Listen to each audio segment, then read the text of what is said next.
This is Talkative Karl. I am back with another final video for this month, discussion videos. Today, we'll be going through all my favorite video games that I ever played of all time. And yeah, this took me a while to do like some research because I had to go back from like my early childhoods, my earliest memories of games that I played, probably like early 90s up until the point of right now. Now, this will be like a kind of a long one, so we'll just go right into it. Please leave a like, comment, subscribe, all that good stuff to Talkative Carl on YouTube, Twitch, and Twitter. Share it, do me a favor, and like yeah, definitely share this to your friends.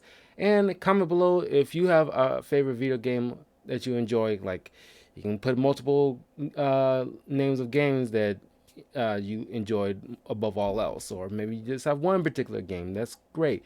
It just let me know, and I'll definitely look through them and leave a comment and reply. So let's begin. We'll start off. This is gonna be like in alphabetical order here. We'll go through Assassin's Creed Black Flag. And keep in mind, most of these that's gonna be on this list I've played on my channel or about to play on the channel more than likely. Uh, so like Assassin's Creed Black Flag, I that was my first Assassin's Creed game that I ever touched. I started playing this game in like early 2020, late 2019 into 2020. It was some point in 2020 that I started a walkthrough of this game just to prepare myself for Assassin's Creed Valhalla, which at the point of this video, I'm still currently playing, but I'm a little over halfway finished. I'm sure I'm getting close to the end by this point. So I want to get that wrapped up, hopefully by at least the first week of March. I should be completing it, hopefully. But Black Flag, because it was a choice between either Black Flag or Assassin's Creed 3, because I like the concept of the pirate assassin, and I also like the concept of the assassin Native American. But Black Flag was the only one I can get on the because I could have played the original 1 and 2, but it didn't speak to me as much as like the idea of playing it as a pirate or a Native American. But since the Assassin's Creed 3 wasn't available of that time, not sure if it's available now on PlayStation or the Xbox Microsoft Store by this point. But at the time when I got this, it wasn't. This is the only one. This is the only one I can just go ahead and purchase and start playing. So I just played this. It took me longer than I thought it would be, and of course, at the time, my audio wasn't up to snuff as it is to this day. But again, towards the end of the Black Flag walkthrough, it was getting whole lot better. But I thoroughly enjoyed Black Flag. Edward Kenway is like a pretty awesome character, and I just wish in the Assassin's Creed games they find a proper balance between getting you, because some people might disagree, but like you spend so much time in the animus. So I sometimes get curious about what's going on in the real world. Can you just hop out for a second? Like if you're playing a video game, at some point you have to get up, right? Like I understand people want to be, because I know that if I remember correctly, I remember a long time ago people complained about how that during the first three Assassin's Creed games that like, oh my god, they want us come back out in the real world. It's so boring. You don't do nothing. I agree, but if this is Ubisoft here, they have some issues, but if they find not only a proper balance between in the real world and inside the animus, that'd be great. Also, give people, not like they did in this game where you just go around and just some lame hacking, jobs, but just some actual like assassin stuff in modern day.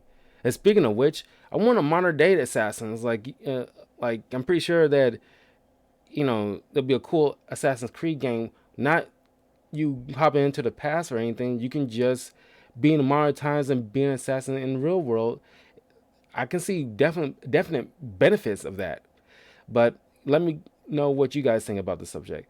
But Black Flag was still uh, awesome game to play, including like meeting all these famous uh, pirates of the golden age of piracy, like Blackbeard and Anne Bonny. Uh, uh, Earlier in 2020, like I binge watched Black Sails for the first time, so I'm familiarizing my like playing this game had me like immediately getting my brain about certain characters that yeah I remember him from Black Sails.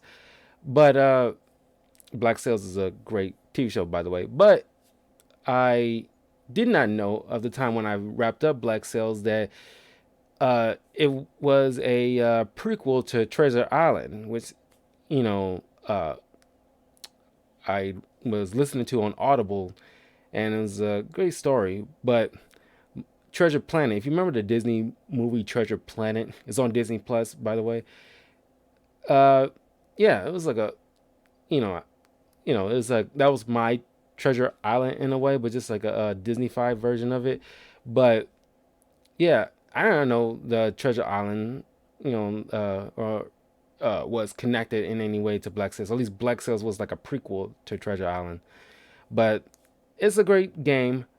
Definitely, if you're into the whole pirate theme stuff, or you never played Assassin's Creed game, Black Flag is definitely worth a pickup. Assassin's Creed Valhalla. Now, the only issue I have with this, besides the whole typical Ubisoft issues, certain glitches that happen here and there, uh, this game is kind of really fun. It's like the whole Viking Age, uh, and get into the whole Norse mythology. You actually, I mean, other than Origins, this game really gets you involved in like the Norse gods and everything like that. When I created my character, I try to make him look as closely to Thor as I possibly can. Because right now, currently, I got him like a cool ass hammer, and it's like I'm sticking with this. This is my weapon. I'm gonna play as Thor. Damn it. But yeah. So I make my character look as closely to Chris Hemsworth as possible because he's Chris fucking Hemsworth. He's living Thor. But anyway, I thoroughly enjoyed this game. The raids are fun. But it feels padded out here and there. It's like this game is taking longer.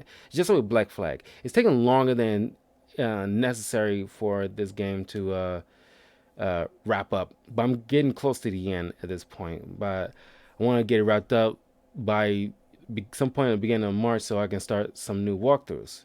And I want to make sure I have some time to make more discussion videos for the camera. Because I want to do some season reviews of certain shows. So I want to make sure like I get enough off my plate. Because I wrapped up Cyberpunk 2077. I think it was 2077. Earlier in February, finally, and that has way more worse glitches than even this game has. So I got that off my plate. A week prior to that, I finally wrapped up my Spider-Man PS4 game walkthrough that I wanted to do a redo because I did it once for the channel when I started in 2019, but my laptop at the time didn't support like the whole microphone situation like my PC does right now. So I couldn't do any live commentary properly. So I redid it so that mostly also because I wanted to do the Miles Morales walkthrough too. So that way I can do these commentaries when I speak on a certain subject that I'm watching. So that way you guys can remain invested. But yeah, I'm gonna be wrapping up Valhalla pretty soon. But as of right now, I'm still working on it. But it's a fun game still. I still have fun with this, and the whole loot. Not was it would it be called loot? But just kind of like the way certain RPGs where you can acquire certain tools and make your Viking look the way you want to look that might be different than another person. And I like that idea. So yeah, this game is still definitely fun, mm, minus the glitches like every once in the blue moon.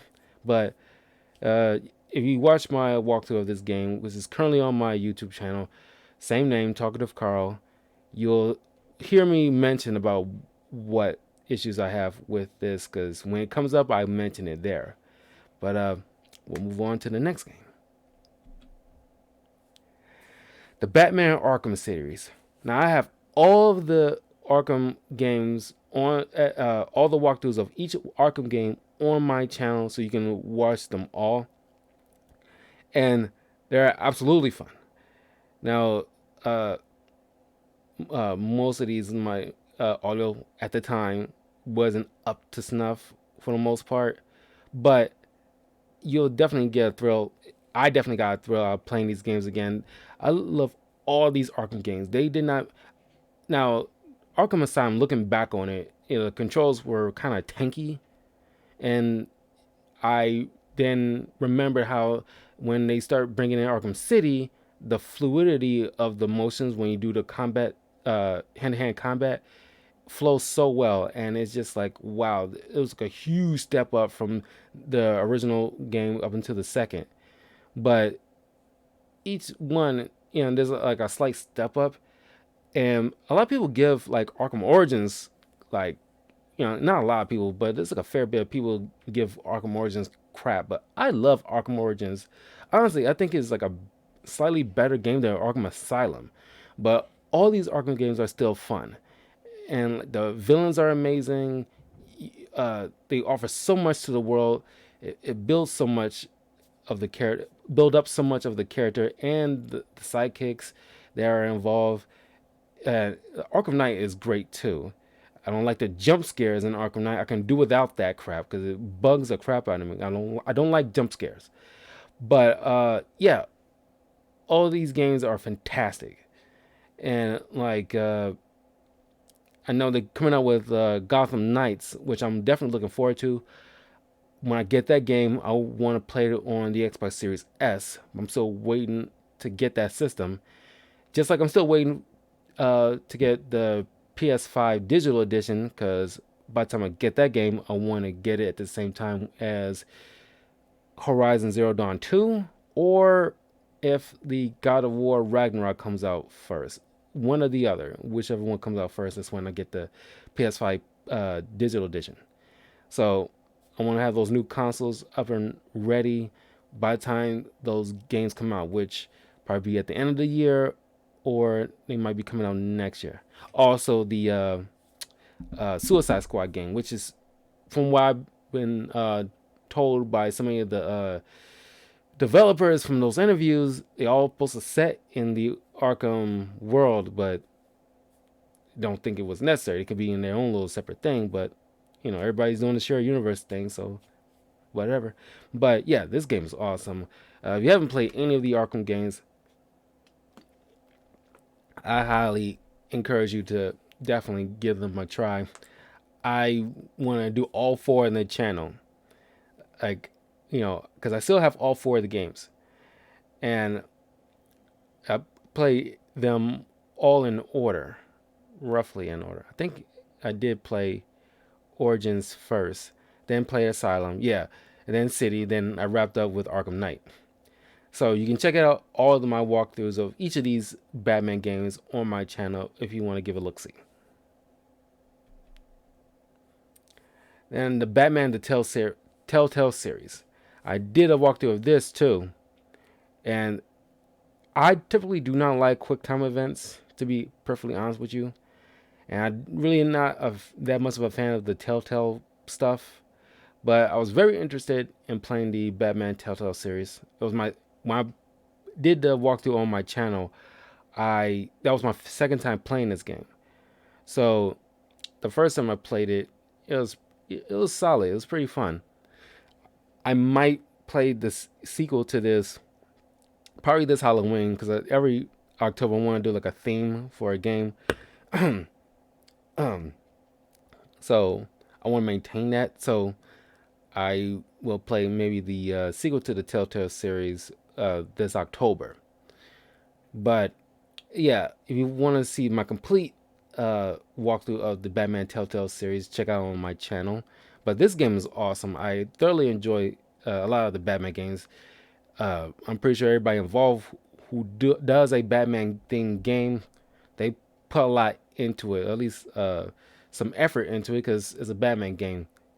You don't get a lot of that. You don't get that kind of shot every day. So you take it pretty dang seriously.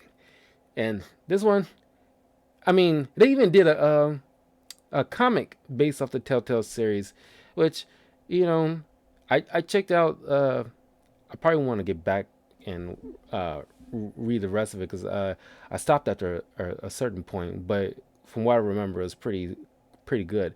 But yeah, the Batman Telltale series is really good. So there you go. Borderlands 3 and the Borderlands collection. I tried to put it all in one little slideshow image, but I couldn't find anything. But I'll just talk about them back to back. But this is my favorite franchise. I Gearbox is like, I cannot wait for that. I think it's supposed to be a movie or a TV show. I cannot wait for the I'm pretty sure it's a movie of the Borderlands movie. I'm very interested in see how that turns out. I love the Borderlands franchise. This and Overwatch, I always said that I think it more so warrants a TV show because there's so much lore behind um, those two games that I don't think they can put all that into one movie, a 2 hour. If it was like a 2 hour movie, they still can put so much into one movie, and so many characters that's involved since the first Borderlands game up to Borderlands 3 that you can do so much with, and get like so many arcs in, because I honestly think you can easily make bank on that. Like, and you can keep going it every year. It's just like with also Destiny, the game. Destiny, Borderlands, Overwatch. I mentioned on Twitter plenty of times that those kind of games, so much lore behind them, and so many rich characters, and so much characters you get so invested in their time and like and their arcs and story that you definitely want like a season or I mean you could make a movie out of it I guess, but it's just like I think it's best. Hey Daniel, welcome, and welcome everybody. I definitely think like the Borderlands games are fantastic. I definitely highly recommend you definitely playing these games. It's so much fun. It's pretty much set in like a post. It's like a Mad Max mixed with steampunk type of future, and it's just so awesome. And it's got bits of sci-fi in there too, and sort of magic here and there, but not it's too heavy with it. And it's like a nice little combination, and they balance it so well that it doesn't seem kind of clunky. And like one of my I have at least two favorite characters from the Borderlands franchise, or three favorite characters, but and each one I played as my main character. Claptrap, I like Zane, and I like Zero. If you're familiar with the Borderlands franchise, you know who I'm talking about and how much fun I had playing those guys. I got the Borderlands. I'm pretty sure I got Borderlands 2 walkthrough. No, I don't think I did Borderlands 2 on the channel. I'm pretty sure I did. I could be wrong. Yeah, yeah. I think I only did Borderlands 3 on the as a walkthrough. Cause yeah, I mean I got the Handsome Jack collection.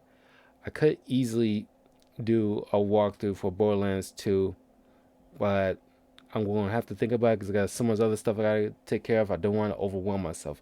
But the Borderlands franchise is awesome. It's an awesome game franchise. One of my favorites. So yeah, those like are my favorite games. Catherine Full Body. I did this. I played this game on my YouTube channel as well. For like, I thought I wanted to do this for like a Valentine's Day kind of theme, but last year. I think I did do it for like a Valentine's theme last year in 2020. Because this is like It was an okay game, but I was so more invested with the story rather than the gameplay. To be honest with you, because like it's pretty much like almost like a love triangle or love quadruple kind of story. It's like very anime heavy and borderline hentai here and there, but I had fun time playing this game more so than I thought I would be. I just thought I'd give it a shot, given what I saw uh, a few years back when I saw another person doing like a walkthrough of this game. So I thought I'd give it a shot on the PS4. But yeah, I enjoyed it thoroughly, and this is kind of adult kind of games. Not something you should be given to your teenager or little kid to play. This is like an adult game for the most part. It's not like overtly sexual. Like it's not porn or anything like that. But it's like it has explicit moments, just so you know. But I thoroughly enjoyed the game. But I was, to be honest, more invested in the story itself. And so yeah, definitely a recommendation though. And probably something you could easily play with your significant other, just so you know. Chaotic Shadow Warriors. If you ever watched the Chaotic TV series back in the day, like in the mid 2000s, it's one of my favorite TV shows. It's something I've been revisiting because I want to do like a chaotic lore videos based on like certain characters and other stuff involving this TV show that I want to do for the channel that will be coming up some point next month. So just so you wait. But yeah, this game is awesome, but it's not something that anybody can just probably pick up. You definitely gotta be familiar with the card game and or the TV show to feel invested. It's definitely like for like a niche audience who is fans of the show, and I definitely have fun playing this. I did a walkthrough and probably got the most views from playing this game because there's so many fans of this TV show that I got so much views from this walkthrough on my channel that you know gave me the idea of doing like a lore video that I think people will definitely enjoy.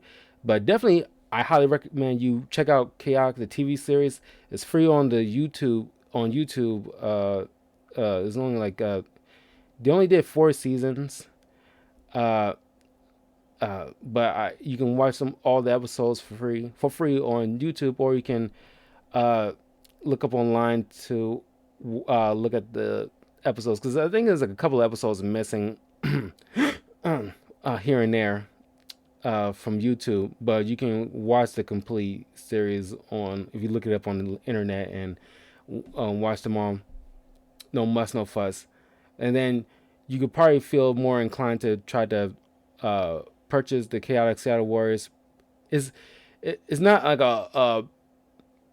it's not on the level of something like Borderlands or anything like that, but it's still an okay game. It's one of those kind of guilty pleasure games for me to a certain extent. Uh, Not critically acclaimed, but fun regardless. Dante's Inferno. This game is definitely one of my favorites. I love the hell out of this game. It's also another game I did a walkthrough of. It's on the channel. You can check it out.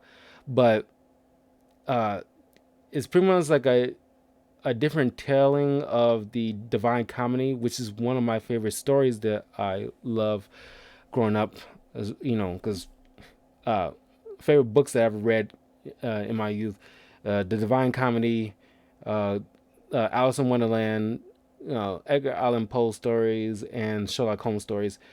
Uh, like a lot of those are like my top favorite stories I ever read as a kid.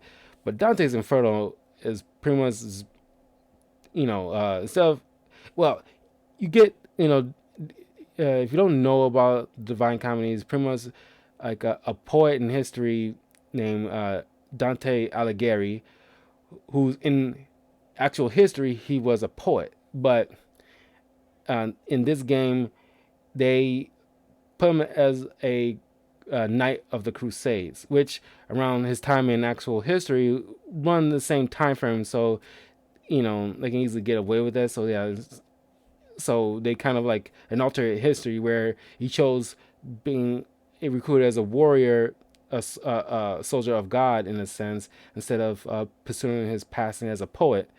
So he uh, goes through hell looking for his beloved Beatrice. And as a matter of fact, I'll get to this when I get to it, but uh, I love playing Yu-Gi-Oh cards and the Yu-Gi-Oh games. One of my favorite archetypes they did in the Yu-Gi-Oh games is they built an archetype called the Burning Abyss, but that's just the English-fied version. But in the Japanese version, they called it something else, but it's pretty much like, you know, like the Inferno or something like that. It's pretty much based off the Dante's Inferno, or at least the Divine Comedy in a way. And I want to get like the actual deck in real life. There's like so many cool decks I want in actual real life, and the Burning Abyss is so much fun. I did an entire video of that on my YouTube channel with the Yu-Gi-Oh! Burning Abyss video. You can check out my list of Yu-Gi-Oh! Videos. It's up on that channel. I have so much fun playing that card game. I will revisit it in the future, but it's pretty much like got like, demon creatures like named after a certain um, uh, creatures from like each circle of hell. Uh, you know, and then of course you got like Dante as a card himself, and like a synchro card and an exceeds card. No, it was like a exceeds card and like a fusion card. But you got Virgil and you got Beatrice as a card too. I thought that was so clever, and I had so much fun playing that deck. But this Dante's Inferno game is easily one of my favorite games I ever touched. I've played it multiple times over the years, but uh, a lot of people, including me, want a sequel to this. It's been so many years. I doubt people were involved back then. It's probably into other projects by this point. But I really, because it could easily be like a three-part video game, because Dante went through three parts in the Divine Comedy. Like he went through hell, he went through purgatory, and then he went through all uh, the worlds of heaven. So like they could have done like three epic games running in conjunction with each other. I really wish they should have kept on going, because they did. It's the same thing happened with Darkseid's game, which I'll get to in a moment. But after Darkseid's 2, there's been like the company THQ went defunct, and then another game company after almost a decade uh, picked up the franchise, and it did Darksiders Genesis and Darksiders 3. So I want another game company to, or at least if the game company that created Dante's Inferno is still around, pick it back up, man. This is like an awesome game, and like so many people will be so hyped for a sequel to this, because the first one does so well. And like I mentioned before, Darksiders. You know, to be honest with you, I played Darksiders 2 first, and then I downloaded Darksiders on my Xbox 360. And rather, personally, Darksiders 2 is my favorite one out of the franchise, but I do thoroughly enjoy Darksiders. And playing as War was so much fun. But it's just, I definitely enjoyed the fluidity of using War, where he's more agile, while War is more tanky, so he isn't moving all that much. But I thoroughly enjoy playing this game and just wielding his sword and just cleaving through creatures left and right. It's so much fun. And I definitely enjoyed him his part in Darksiders Genesis, but I'll get to that soon. But Darksiders is definitely like a franchise that I am looking forward to. They eventually brought in Strife, but as like a team up in Darksiders Genesis with War. But he definitely need his own uh, uh, game, because Strife wields pistols while Death wields a scythe, Fury wields a whip, and War wields a sword. And the whole gunplay with Strife was so much fun. And he's pretty much like the Deadpool of the group. But War, the voice actor, I forgot his name, but I love his voiceover work, and him as War is just so cool sounding. And yeah, pretty much the story goes. I went over this in Darksiders 2 a bit, but pretty much the story goes in the entire franchise that uh, the apocalypse started prematurely, and they assumed that war was the cause of breaking the seals that started the war and dooming mankind to near extinction. So he's out there to prove his innocence. And while in simultaneously in the other Darksiders game, they're going through their own little story missions, trying to either prove War's innocence or are uncovering some conspiracy against the Horsemen of the Apocalypse. So it's a very cool story that I'm hugely invested in and really want more to get more involved in seeing what happens in the next story moving forward. So I'm very eager for the next Darksiders game and the eventuality of all four of them in a game together where you can switch simultaneously and just wreck shit. So yeah, Darkseid is definitely a high recommendation. And of course, I'm still currently going through Darksiders 2 walkthrough right now. I'll get back into it once I, try to get the uh, Valhalla, Assassin's Creed Valhalla wrapped up and out the way because it's too long of a game. But I will get back into Darksiders 2. I haven't forgotten that game. I'm going to hop back into it probably next week at some point. But Darksiders 2 is easily one of my favorite games of all time. And it's so much fun wielding scythes. I love characters in games or comics or TV shows or movies that wield scythes. I don't know why, but I think scythes are the coolest weapons ever. And like, of course, Death has to wield a scythe, and it's a loop based. This particular game is a loop based game, and it's so much fun. I played this game probably multiple times. It's like with Dante's Inferno.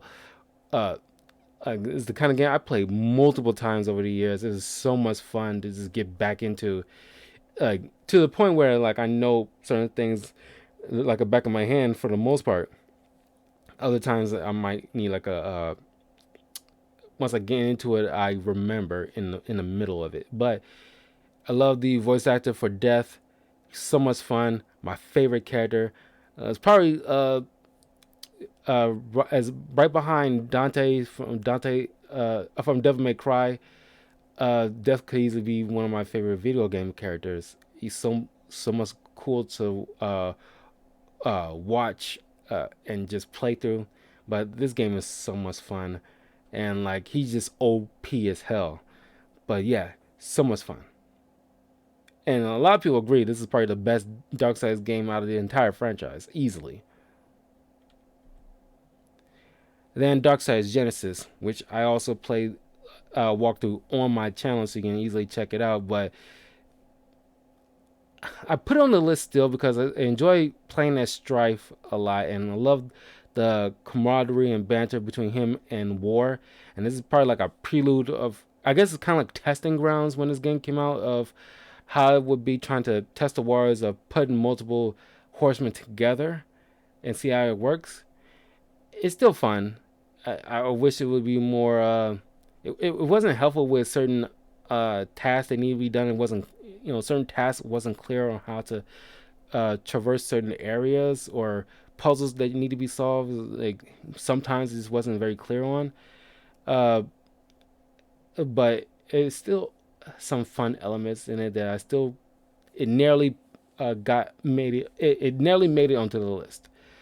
But yeah, I'm looking forward to the sequel to this, and well, not sequel to this, but just after this point, it should get into Strife's solo game. But I did play Darksiders 3 with Fury, their sister, Horseman's sister. But it's pretty much like Dark Souls in her game, and I don't really care for like those Dark Soul type of games where you might end up dying, then you have to go right back to come pick up all your stuff again, and it's so annoying. Even on easy mode, it was still annoying. I didn't the character wasn't an issue. I liked the character, the whole whip thing, and it's still fun, but with her, but just everything around it didn't. I just don't like the whole mechanics of Dark Souls. Like that's not my thing. I don't care for it, to be honest with you guys. Other people like Dark Souls and games like that. Me, I prefer not to, but I still enjoy Dark Souls Genesis. Definitely a fun playthrough. It's not. I mean, I kind of wish I kind of wish some games like Valhalla take a page and just tell enough of the story that warrants the length it needs. This is um, you would think it's like longer than about as long as something like Darksiders 1 and 2, but surprisingly, it's not that long. It's probably maybe like half the length of Darksiders 2, maybe, or maybe no, scratch that. I think it's probably half the length of Darksiders 1. So yeah, but it's a quick playthrough and definitely worth the if you feel like you don't want to feel if you don't feel like investing too much of your time playing like a Darksiders game, if you haven't played a Darksiders game before, Darksiders Genesis could easily be like a game that you can quickly hop into, play around with it. You can probably like plow through it within a week or so, and you can see whether or not you can feel invested to play the other games. But it's a pretty good game.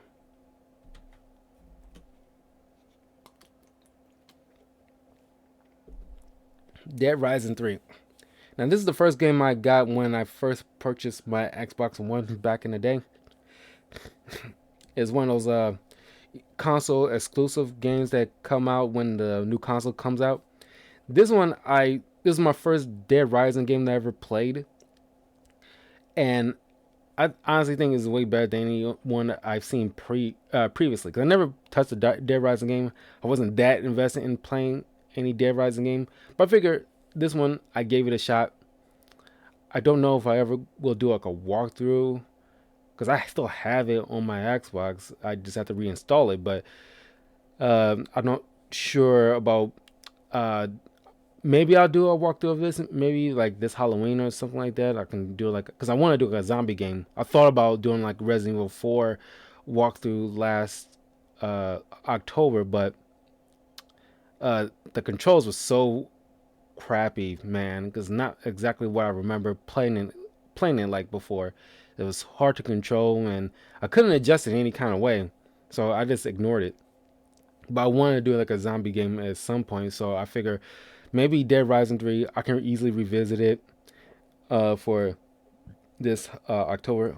But the thing is, the only thing I didn't like about this game is the fact that you have to, because it's like a relatively large cut off part of the city of LA, and it's like you gotta get around, and a lot of the streets are broken, so you have to figure out a way to.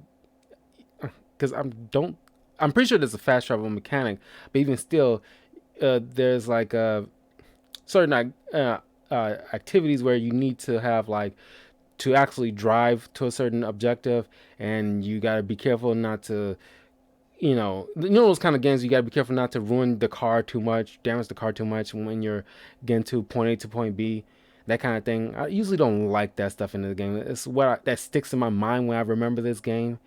Beyond that, I still enjoy this game. It's a fun zombie game, and just like the combination weapons are still a whole lot of fun.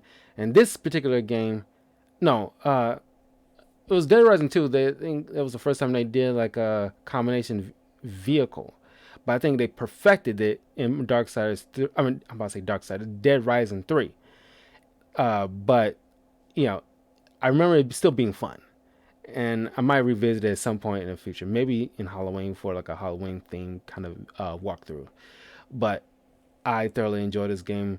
Definitely check out Dead Rising 3. You haven't played a Dead Rising game before, Dead Rising 3 is a good and it's like any one of them is a good jumping on point, but Dead Rising 3 is probably like the more perfected one. Dead Rising 4, from what I've been told or what I've seen, didn't live up to the standards even after you brought in the original character.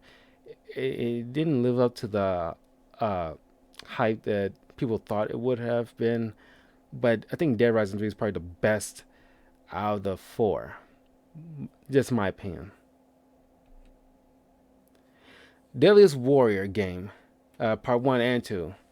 Now I played this game on my channel, and I will be doing next month. I'll start doing like a live commentary of 2 episodes per month of the Deadliest Warrior TV show. So, you guys, I just want to let you guys know about that now. So, in case you haven't heard before, that we'll be doing something like that next month, 2 episodes per month, and that way, if you have Amazon Prime, you can easily watch the entire. It's 3 seasons, but you can watch the episodes along with me while I talk about what's going on, and just it's one of my favorite TV shows I ever watched in my lifetime. And I have a lot of favorite TV shows, but I'm not going to do a list of that because that's too much of my time. But I'm just letting you know, yeah, I will be doing that, something like that next month. So look forward to that. And yeah, Deadly Warrior game, engine combat. You know, you get to play all these different type of warriors. It's pretty much you know uh, the the the machines and like uh, computers and everything like that they use to uh, test out these warriors and their like combat skills and test out their weapons and see how it works in the computer generated simulator. All that stuff they use to help create this game, and it's fun. It's very fun. Simple to pick up too, and just like you can play online with other people. But I don't think there's that many people playing this game online like that. But you can definitely play like a risk type of game, or at least conquering territories and beating a random warrior on the other side in Deadliest Warrior Legends. I mean, like you can pick a favorite warrior, or at least favorite famous warrior out of this game. Like honestly, like I think the only warrior that actually has like a actual gun is the pirate. But a long time ago, I always wanted them to do like maybe like a Call of Duty style Deadliest Warrior game for the modern warriors with their weapons. But yeah, just do like whatever Call of Duty does, but just swap them out, the characters out for like historical modern warriors, like a like uh like a mafia guy, a yakuza guy, and uh the Jesse James gang member, just like, or at least like a SWAT team member, those kind of modern warriors, and do like a Call of Duty style combat, a game like that. That can easily work. That could easily have worked. And but this game is a whole hell of a lot of fun. If you're Scottish, you'll love playing William Wallace. I'm telling you that right now. And of course, if you love ninjas in here, very fun character. But just ninjas can easily die because he doesn't have any armor, so you got to rely on agile skills and hopping around. Same thing with Shako Zulu. But it's a hell of a lot of fun. You'll thoroughly enjoy this game. Deadpool the game. I did a walkthrough of this on my channel. It's so much fun, man. For the longest time, Nolan North was doing like a fantastic job as Deadpool. That's probably one of the reasons why I have a little bit issue. At least a lot of people had a little bit issue of him doing his voice over role as Tony Stark in the Avengers video game, because all you hear from Tony Stark's mouth is Deadpool. To be honest with you, when he's trying to be snarky as Tony Stark, all you hear is the snarkiness from Deadpool coming out of his mouth. It didn't. It only throw you off a little bit, But it's just he's a great Deadpool character. It was a great game and a highly successful game at that, because Deadpool finally got his own game, and it knocked it out of the park. Another game I played multiple times and just having fun just playing this game. It is funny. You're exactly right. It is funny, and it's like when I watch other people do walkthroughs, they don't spend like when you first start the game. You're in his apartment, and so much interactive stuff that no people bother to like explore and just watch his funny antics, and that always bugged me. So when I did the walkthrough, I went all over my Deadpool's apartment and interact with everything, so you get a more of like a kick out of it than you probably would have seen from other people. And one of my favorite jokes out of the entire thing is when Wolverine and a few of the when Wolverine, Deadpool, and Rogue and Psylocke travel to Genosha and crash land. Everybody else is unconscious, and Deadpool goes over to Wolverine and starts slapping him. And you get to repeatedly slap him while Deadpool goes over it, like these funny lines. Like, uh, it's so much funny. Oh yeah, Cable Tits joke. That was funny as hell.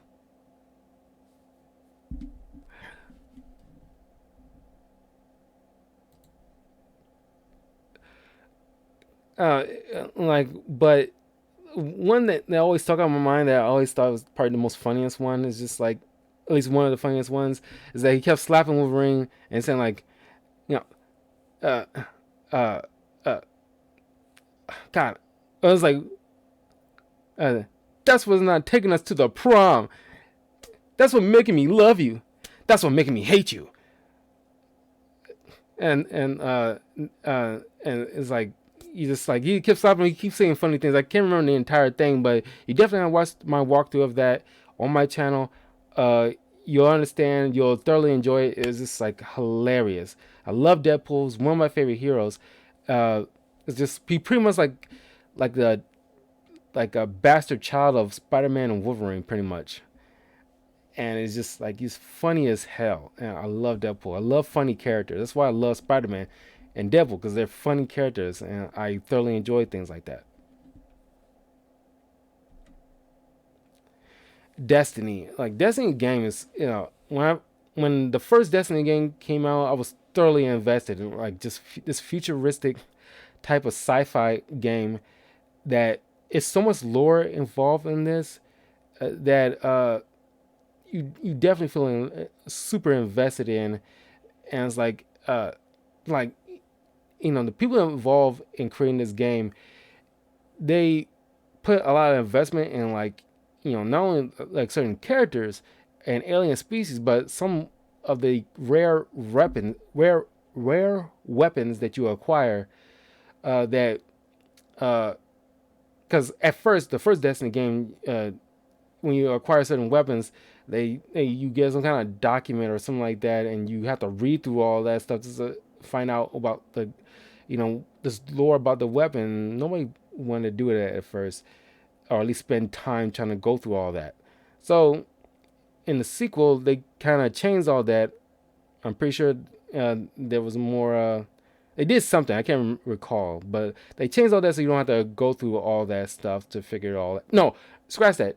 Uh, what they did at first is that you had to go on the website of Destiny to figure out what the story about the weapon or certain characters. But then in the sequel, they put all that into the game so that way you can just pull up the file and read it from there. So that way you don't have to spend time hopping out, or after you finish with the game, you hop into the website just to figure it out. It was too much for anybody to expect to be.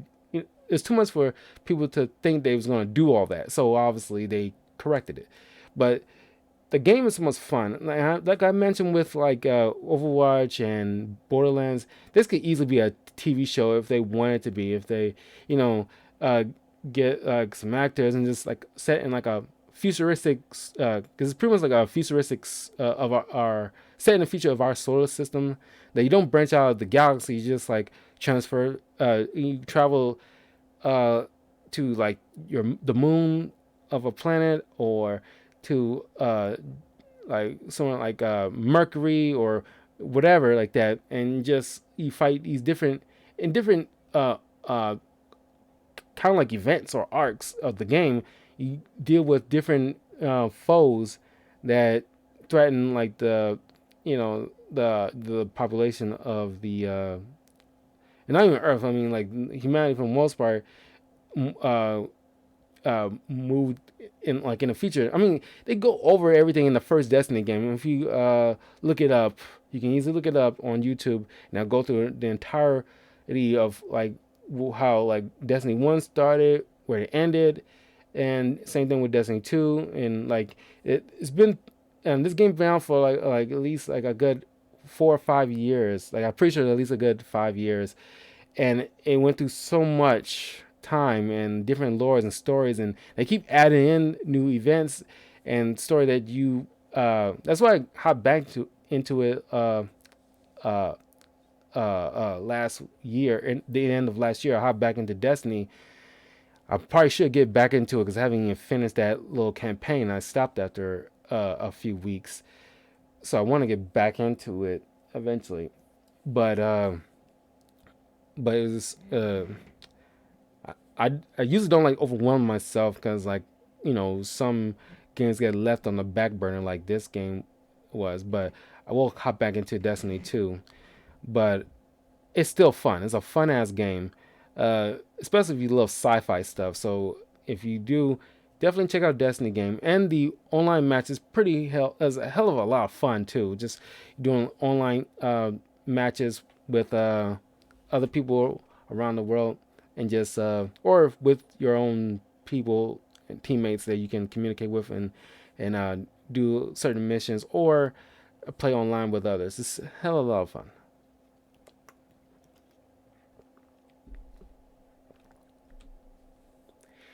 Devil May Cry 4. My uncle got me this game when I was a kid. Now, it was because of him that I got so heavily invested in the Devil May Cry lore. It's so much fun. It's like it's not even, I wouldn't even consider it like a hack and slash kind of game, but it's in that same vein. But it's so much fun. And just like I mentioned in my list of favorite anime, when I brought up like Devil May Cry anime TV series. That's on YouTube. You can check it out yourself. But this game is so much fun.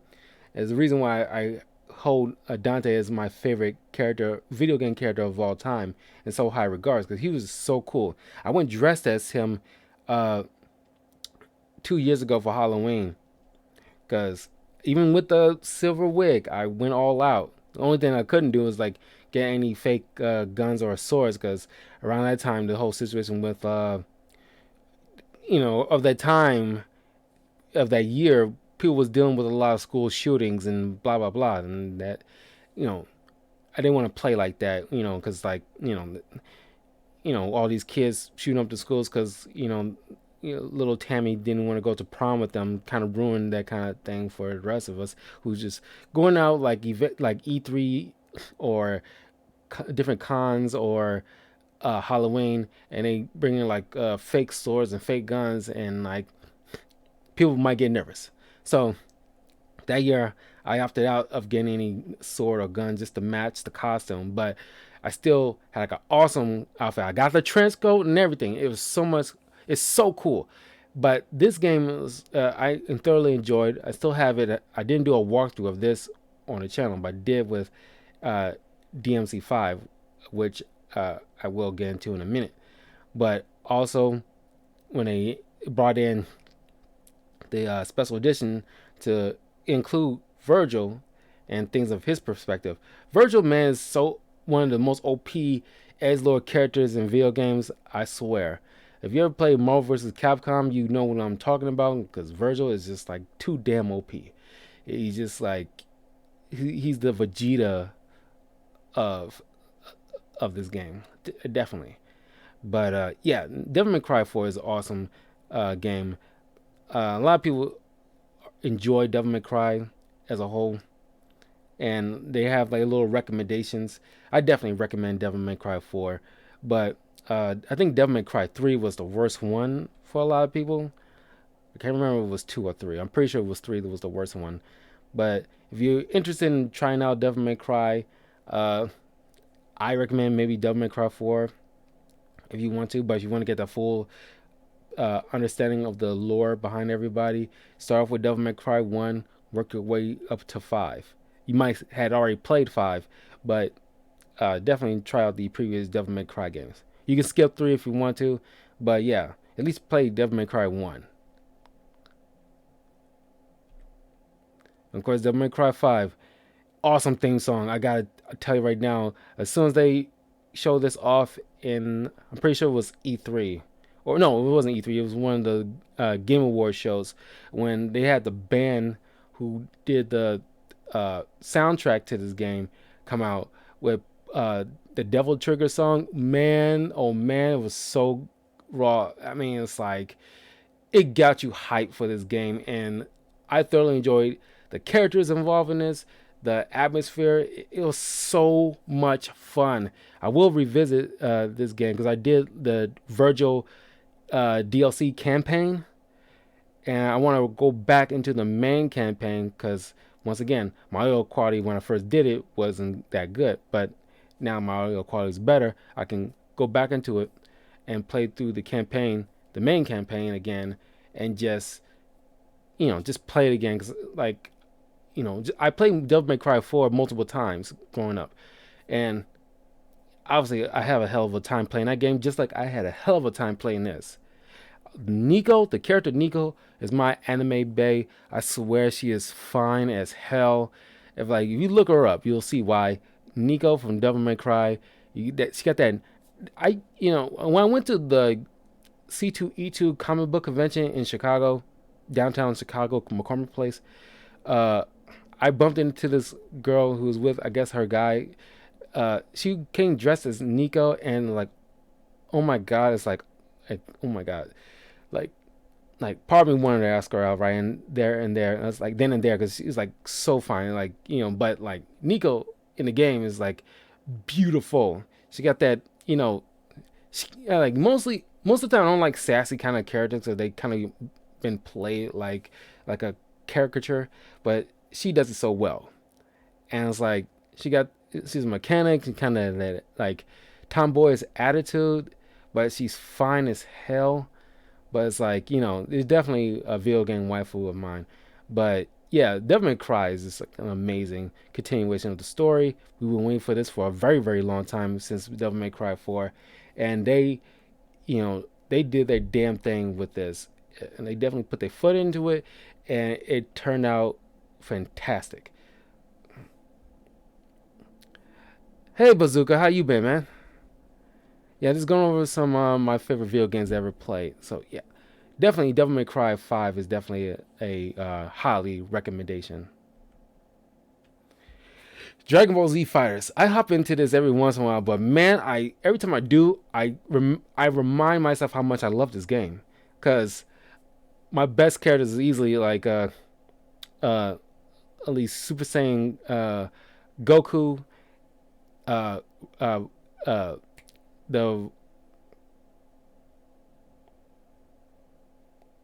it's okay, man. You gotta same thing with me. It's like you gotta start off with like you, you know appreciate the one viewer.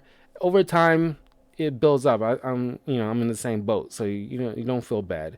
You just gotta, from what I've been told, you just gotta like let things build over time. It's gonna be a slow burn at first, but eventually, if you keep doing it and try to be as consistent as possible, you'll build up a decent following. Yeah, but Dragon Ball Fighters is like a fantastic game. Well, like I like playing the fusion characters a lot. Uh, I like playing Goku Black a lot. I think he's probably easily my best character all the time. Like darn near on any team I put him in. But uh, uh, Broly, when they did like the updated Broly version from the Super movie, man, he's so much fun. Just watching him just go wreck crap.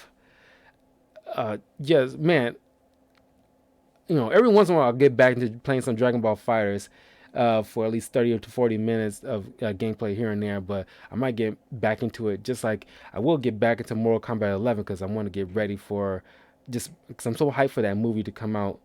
Literally, Mortal Kombat movie is going to be coming out a week before my birthday in April.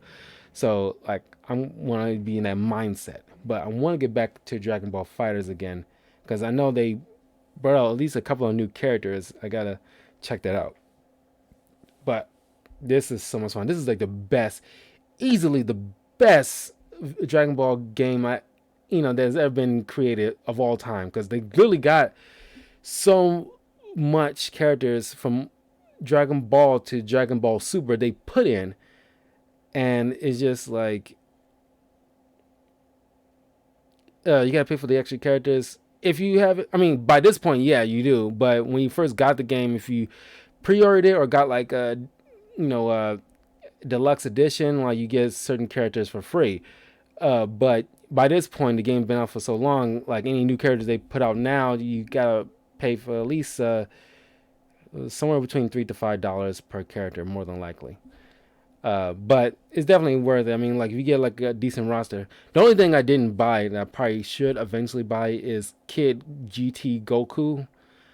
From the GT series, I didn't buy GT Goku because I think we already got Kid Goku on there as it is from Dragon Ball. So it's kind of redundant to have GT Kid Goku, but I might end up buying him anyway because I want to have a complete roster, and I will get back into Dragon Ball Fighters pretty soon because I like hopping into the game, and every time I do, I always be like, in that mood of like just even if I lose, I don't feel bad. Isn't that like a mark of a great game where it's like you have so much fun playing these characters and just playing others that also enjoy these characters? It's like you don't really care if you lose. You just want to have a good time. That's how I am. This is like one of those rare occasions when I play a game online, a fighting game no less, and like I don't care if I lose. I just enjoy, as long as the person on the other end isn't like a janky person that try to teabags you every second they get.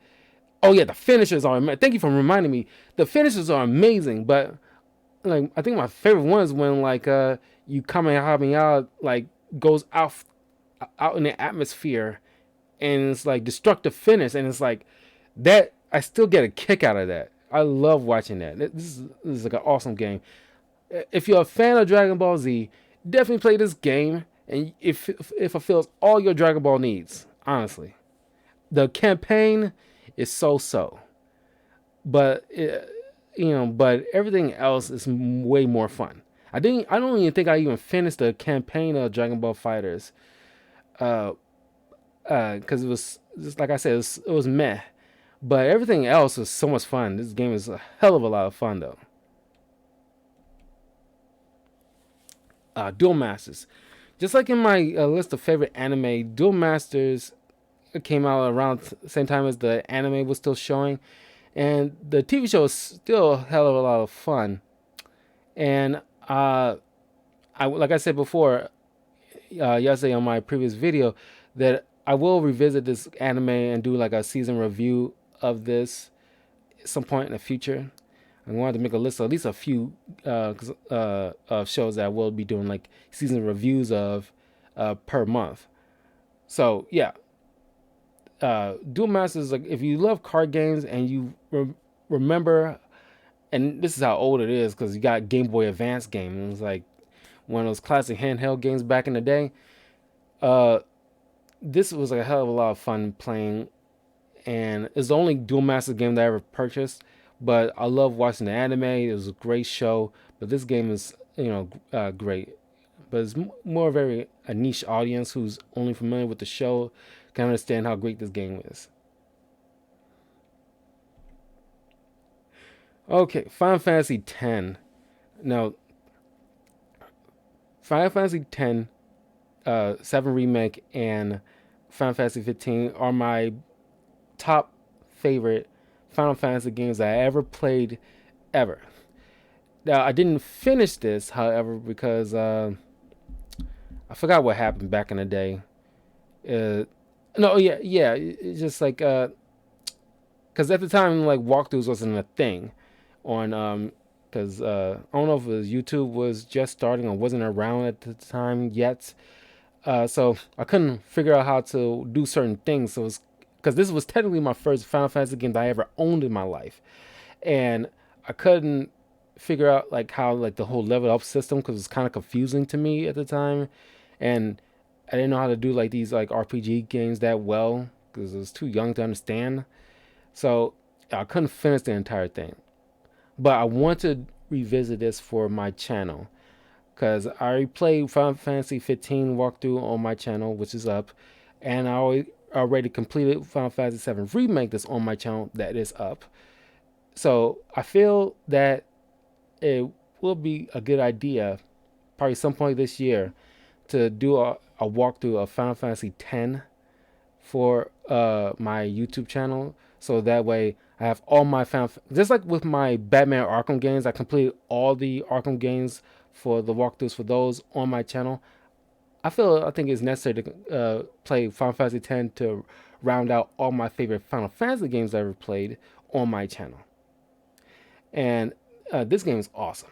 I thoroughly enjoyed this game. Uh, Regardless that I didn't finish it, I remember still having fun, especially the lead character Titus.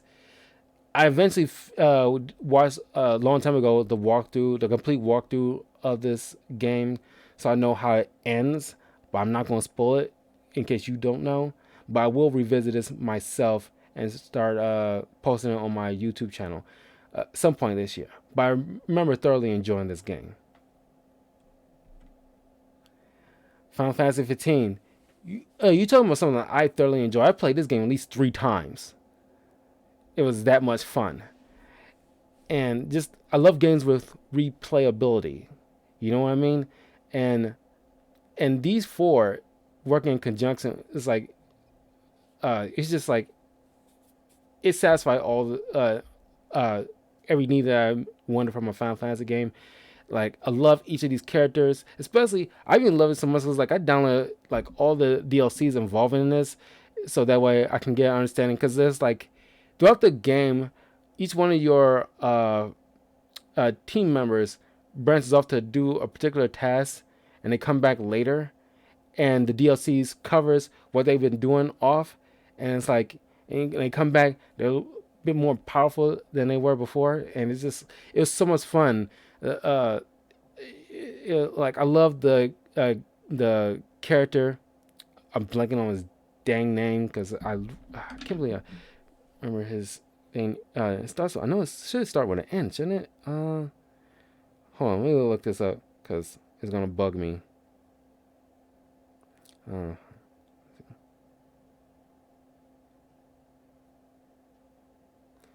that's the doggone name. Noctis. I knew it started with an N.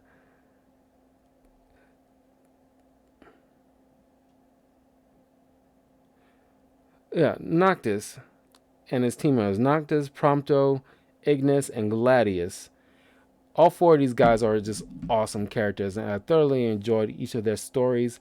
Uh, they even at the beginning, I just love their camaraderie. That's what sold the game for a lot of people. Just watching these two interact, and when they're fighting, when they're just chatting amongst each other, just enjoying each other's company, and just completely.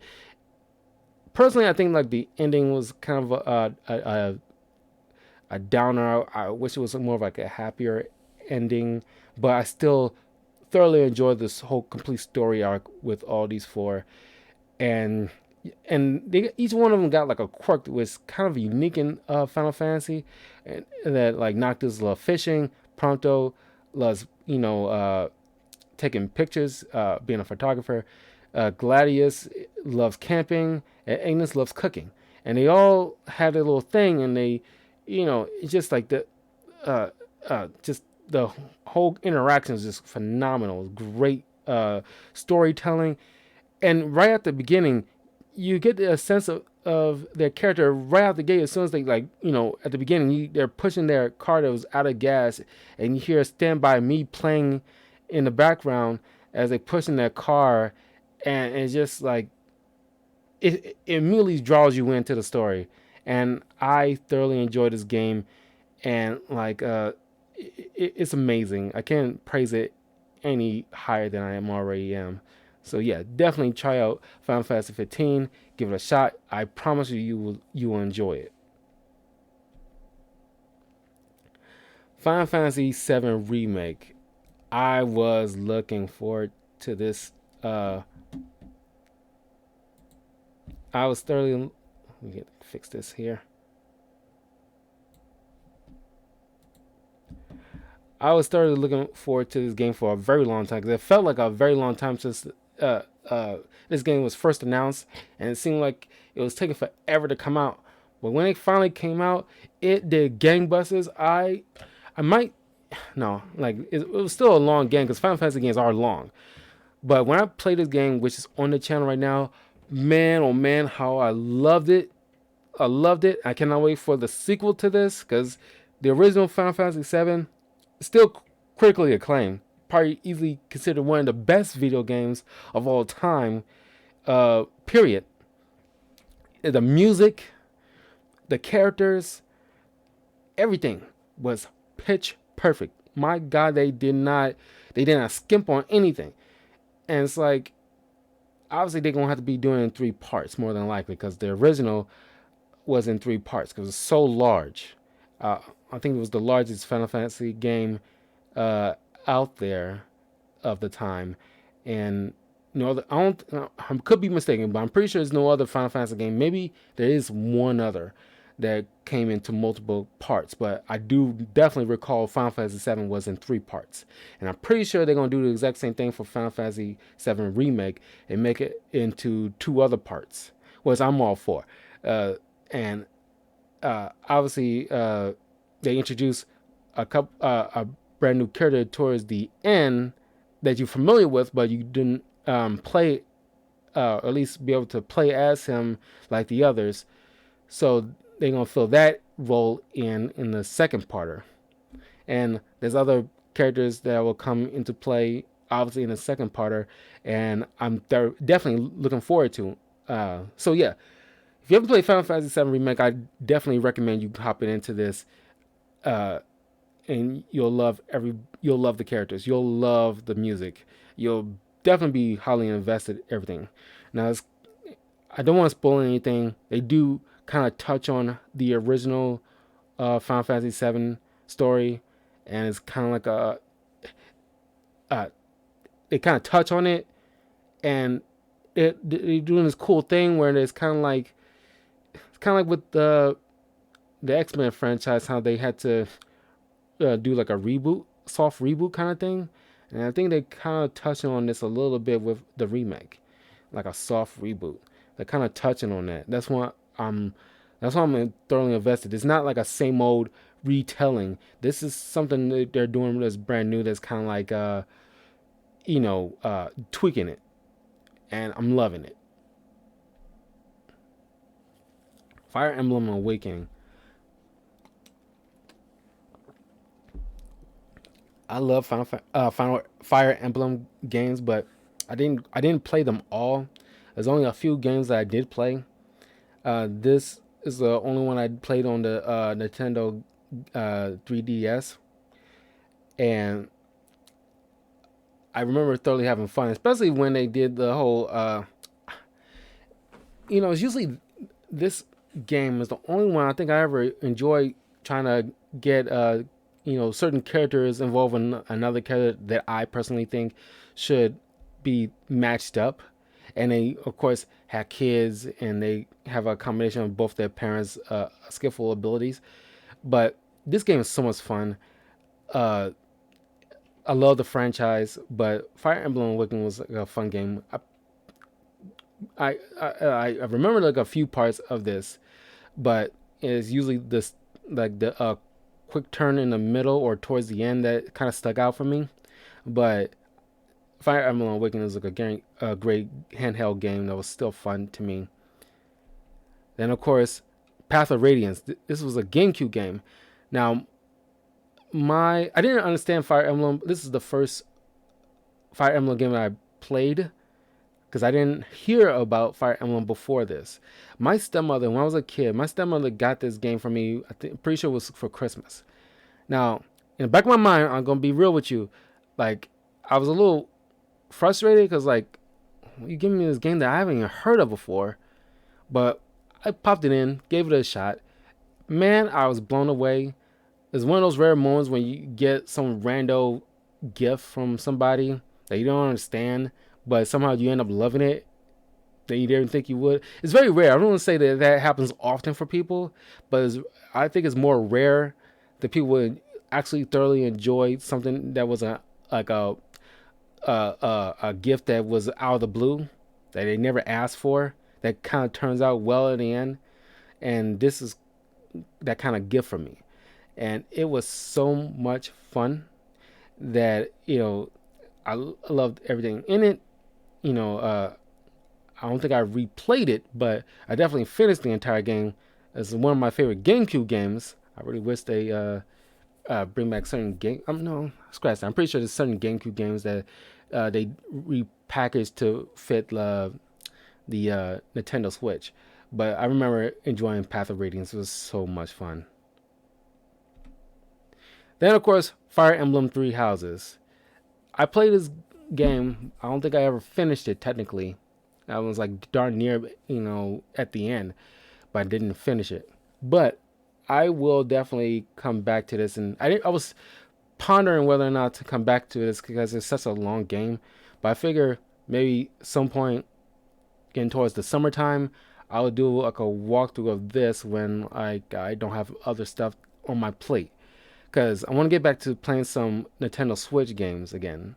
Because it's been a while since I got into a Nintendo Switch game, especially since I've been playing Hades every once in a while, but I haven't gotten back to it either in a minute. So definitely, Fire Emblem Three Houses was phenomenal. I thoroughly enjoy Fire Emblem Three Houses. I will revisit this, and I want to make sure that I have little to no other games to do walkthroughs of, so I can be heavily invested into just playing this. So that way, I don't feel bogged down with other stuff that I need to concern myself with. This game is great. Fire Emblem Three Houses is very fantastic, and thoroughly recommend it. If you have a Nintendo Switch, check it out. You'll have a kick out of it. It's pretty much like a Hogwarts in a way in this game. For Honor. This game was probably one of my most anticipated games a couple years back. I think it came out in 2018, and it was another Ubisoft game, but it was so unique because the fact that it was like a pretty much like a retelling of a historical events where this which I kind of wish they explored more of, but pretty much some knight woman in dark armor pretty much orchestrating a fight between the armies with knights and samurai and Vikings clashing constantly with each other. She was pretty much like once constant war. And I think it would have been more interesting if the story goes she was the god of war, or at least their shared god of war in their each pantheon. And they constantly trying to get them to constantly battle just for the sake of battle, and that she thrives off that power when they. I think that would have been a better story in the campaign, but it didn't work out that way. She was just like a regular person, but it would have been more interesting in the story. But the online, it was fun where you can. I chose the samurai. Other people chose like Vikings and knights, but it was fun to play online, just to battle other players online. Just like have their AI armies just going and fighting other AI armies, and you track down the other players playing the lead. Because you have a few person playing with you if you chosen like the knight team or a samurai team, and you go into battle and you're trying to fight other people who's choosing like a different army, and it was fun. I remember being fun. I don't know 100% if I'm coming back to this because Ubisoft is like a company with some issues with their games, and how like some Ubisoft games just don't have replayability, but I still remember enjoying this game, and I still figured that I should put this on my list of favorite games because it still was fun.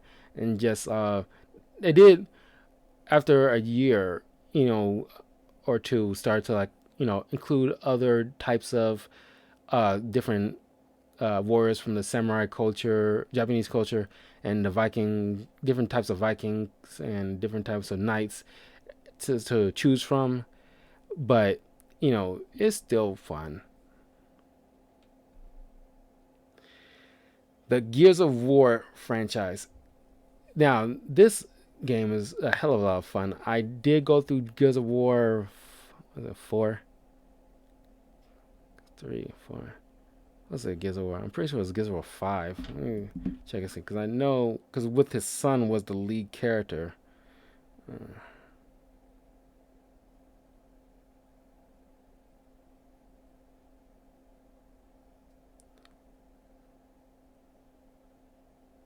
yeah, it was definitely Gears of War 5. Yeah, Gears of War 5. Well, the lead character was a female who was one of the other teammates of Marcus Phoenix's platoon.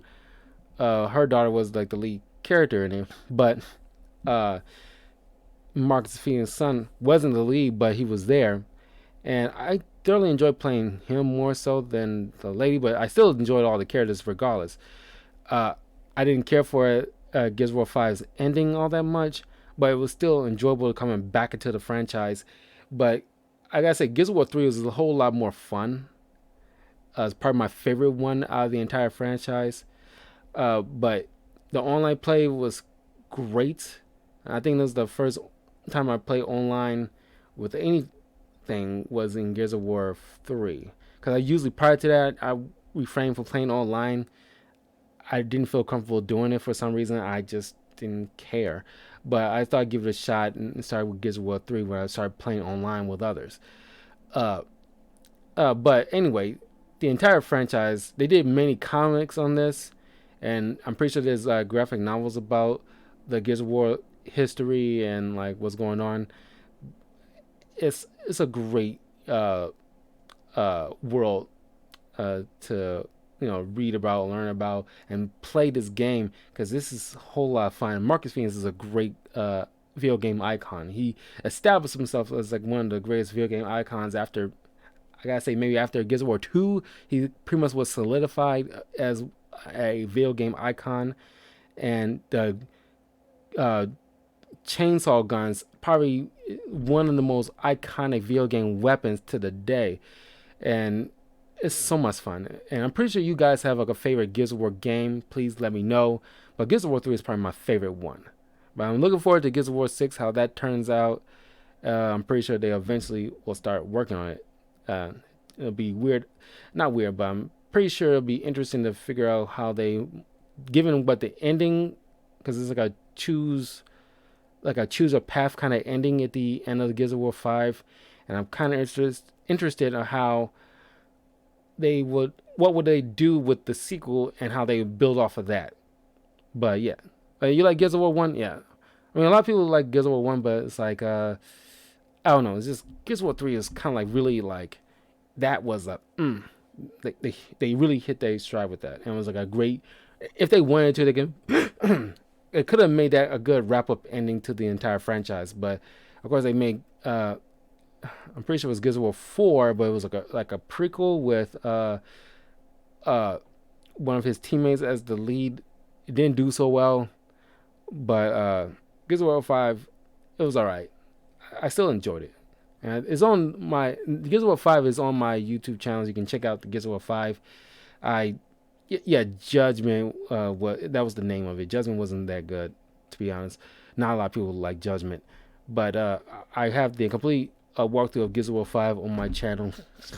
I'm pretty sure that I mentioned my feelings towards it. It was okay, but just like the ending, probably the whole choose your path ending to it wasn't necessary. Ghost of Tsushima. Like I mentioned towards the end of my walkthrough of this game, which is also on the channel, I mentioned this is how you make a fucking video game. This is a video game. Ghost of Tsushima should have won Game of the Year, honestly, over Last of Us Part 2. And I mentioned that before, around that time when they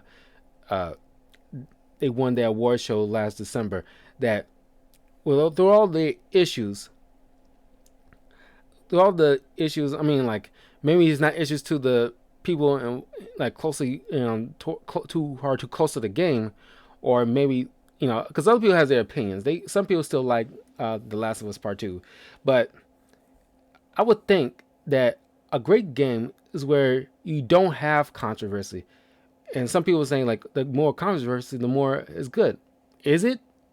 Because Ghost of Tsushima and Final Fantasy VII Remake came out in that same year. They don't have any controversy, and it still was nominated Game of the Year because they were good games. Good games with with some I just forgot the word I just used, but with like issues with like the storytelling that make no sense for a lot of people doesn't equate to like a Game Award worthy. It's like a great game that earns Game of the Year means that it was great across the board that everybody would agree. Not everybody agreed about Last of Us Part Two because there was innate issues. Maybe not with the game mechanics, but with the story. Because Ghost of Tsushima, his story was flawless, and the gameplay was flawless. And same thing with Final Fantasy VII Remake. Even though it was like a remake of the original, it still was fucking great. It could have. It wasn't even a cookie cutter. It was. They still made some tweaks that kind of like made it not the same thing. So I definitely thought like either one of those two would have been more worthy of Game of the Year than Last of Us Part Two. But I'm not going to hash that here because I already talked about it at the last video of my Ghost of Tsushima game, or at least the last two videos. But Ghost of Tsushima was a phenomenal game. And it's pretty much like better than any Assassin's Creed game by far.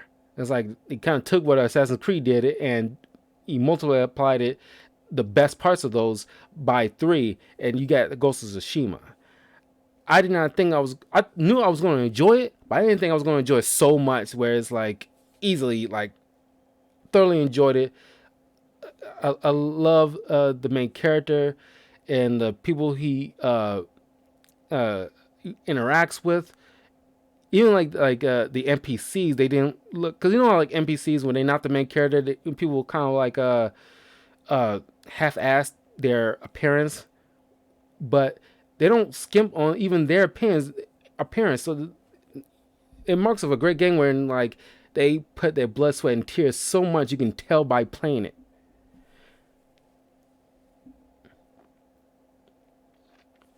Yeah, the graphics are fantastic.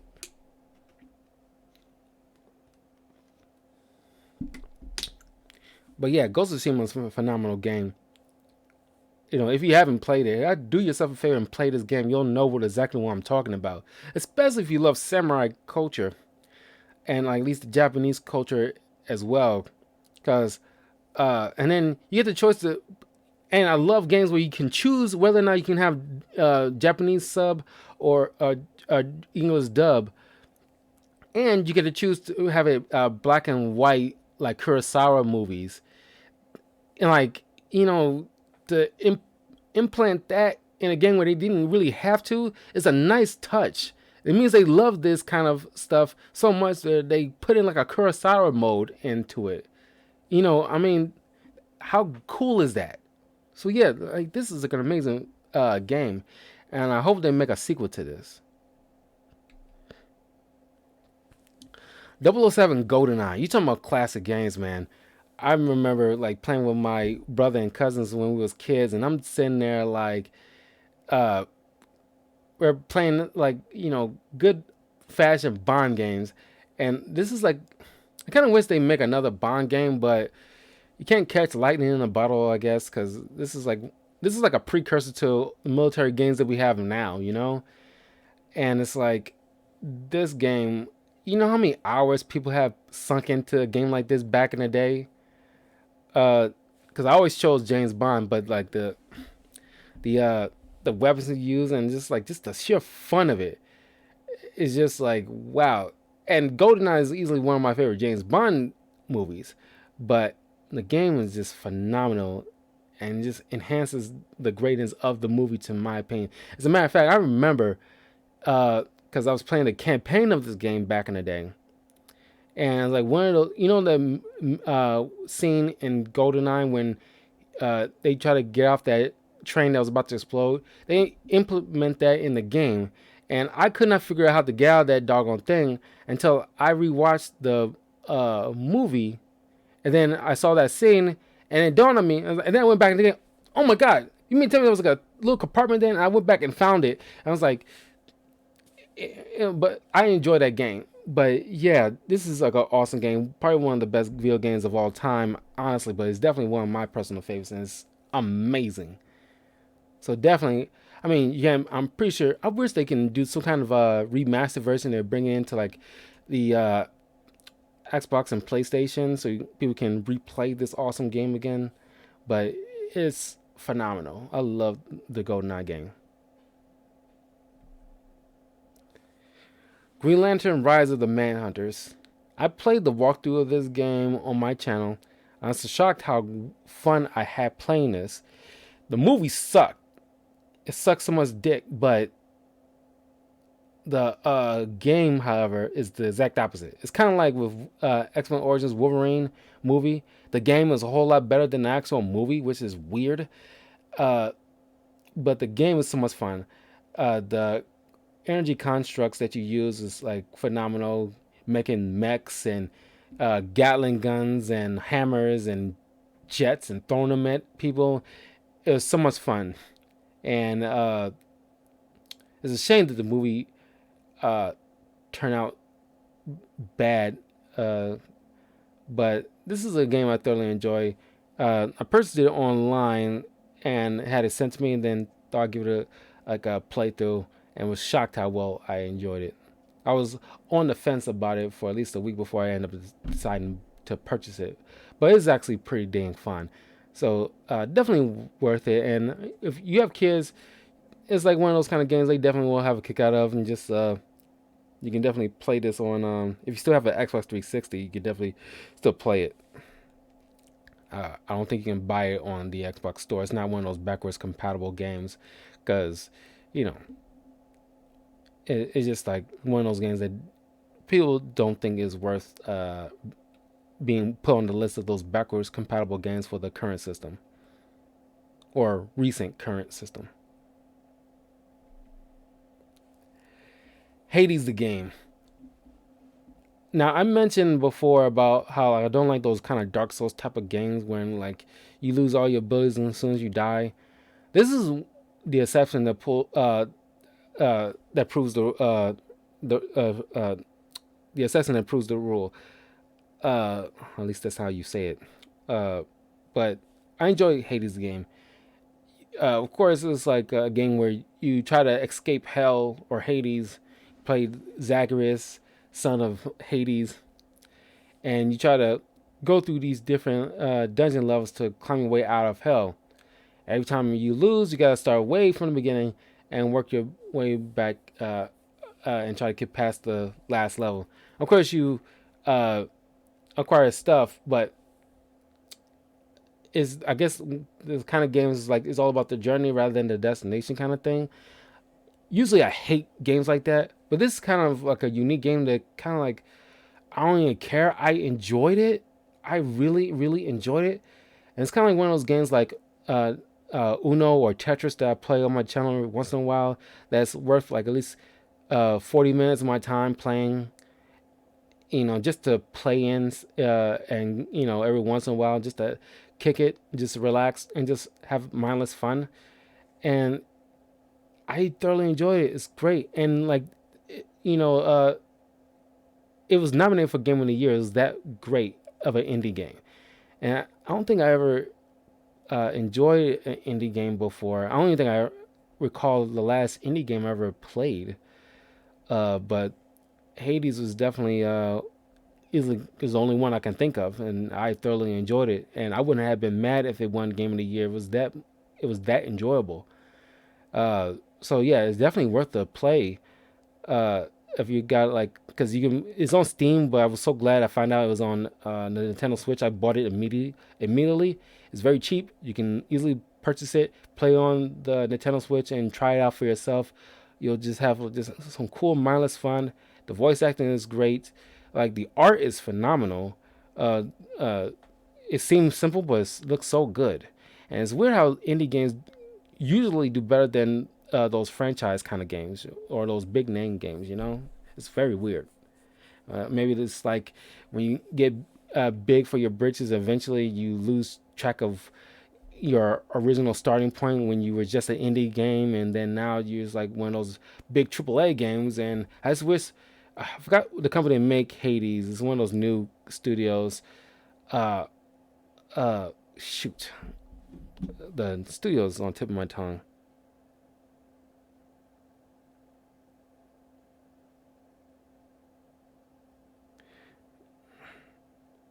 So start with an S. Super Giant. Yeah, that was it. I knew it started with an S. Super Giant Studios. Obviously, I want them to do well, and I hope they want if they turn into a AAA studio, they don't lose sight of uh, how they began and become something like Ubisoft. You know, I hope they don't turn out like that. But they're on the right track of being like a fantastic studio someday. If they make games like this in the future, I hope uh, I hope they do exceptional. All right, Injustice, God Among Us 1 and 2. Now, I I was very interested in the story at the beginning and thought it was interesting take on like a different universe where Superman pretty much was tricked into killing Lois' pregnant wife by the Joker because of the Joker, and he became like a despot, splitting the superhero community into two, and it pretty much became a tyrant. It was interesting at first, but then I got really kind of tired of it because everybody started doing their own take on like an evil Superman and like Brightburn or the Boys with Homelander, and it was fatigue. No one wants like a constantly watch like because it's so easy to make an evil Superman because it's our cynical nature is so easy, rather than put in the effort to make a good Superman story where he's just optimistic and altruistic, But the gameplay is fun, and it was fun at first. At the time, it was great. I think I like Injustice 2 a little bit better when they introduced Supergirl and everything like that, and you get to alternate your costume, which is very unique. And of course, when they make this game, they was in the middle of working on a new Mortal Kombat game, and they kind of like went back and forth. I don't know. I don't think they'll make any more Injustice games by this point. But but I'm kind of like done with the Injustice franchise. They make comic books, but I never read them. People say it's good. I'm not going to dispute that, but I just don't care about evil Superman, and I don't care about this world. They should have hashed this all out by this point with this whole Superman turning evil because of a tragedy kind of thing. Like, you know, I'm kind of done with that. But the games were still fun. I think my best character in both of them were Green Arrow, because and then Green Arrow and Batman was probably my best characters out of this entire games, and thoroughly enjoyed playing them. I definitely can tell you that much. But if you played the Injustice game, let me know what was your favorite character you used.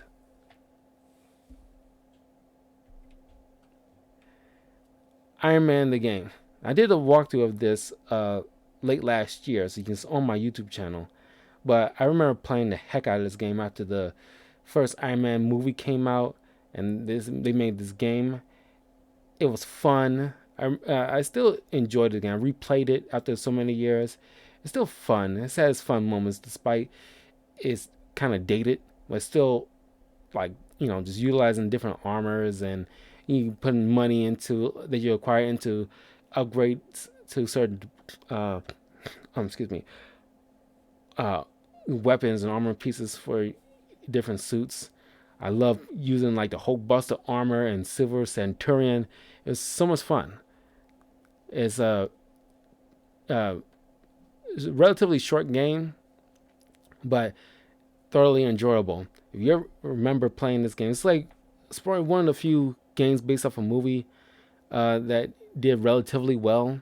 But it was in the time when like every time a superhero movie comes out, there's always got to be a superhero game based off the movie, and they put a start to it. I'm pretty sure it was after Iron Man 2 the game. No, it was after Thor the game, based off the first movie Thor. And since then, they haven't did any movie based off the game based off a movie since. And I figure, um, uh, because superhero movies wasn't still taking that very seriously as of yet. The first Avengers movie didn't even come out yet.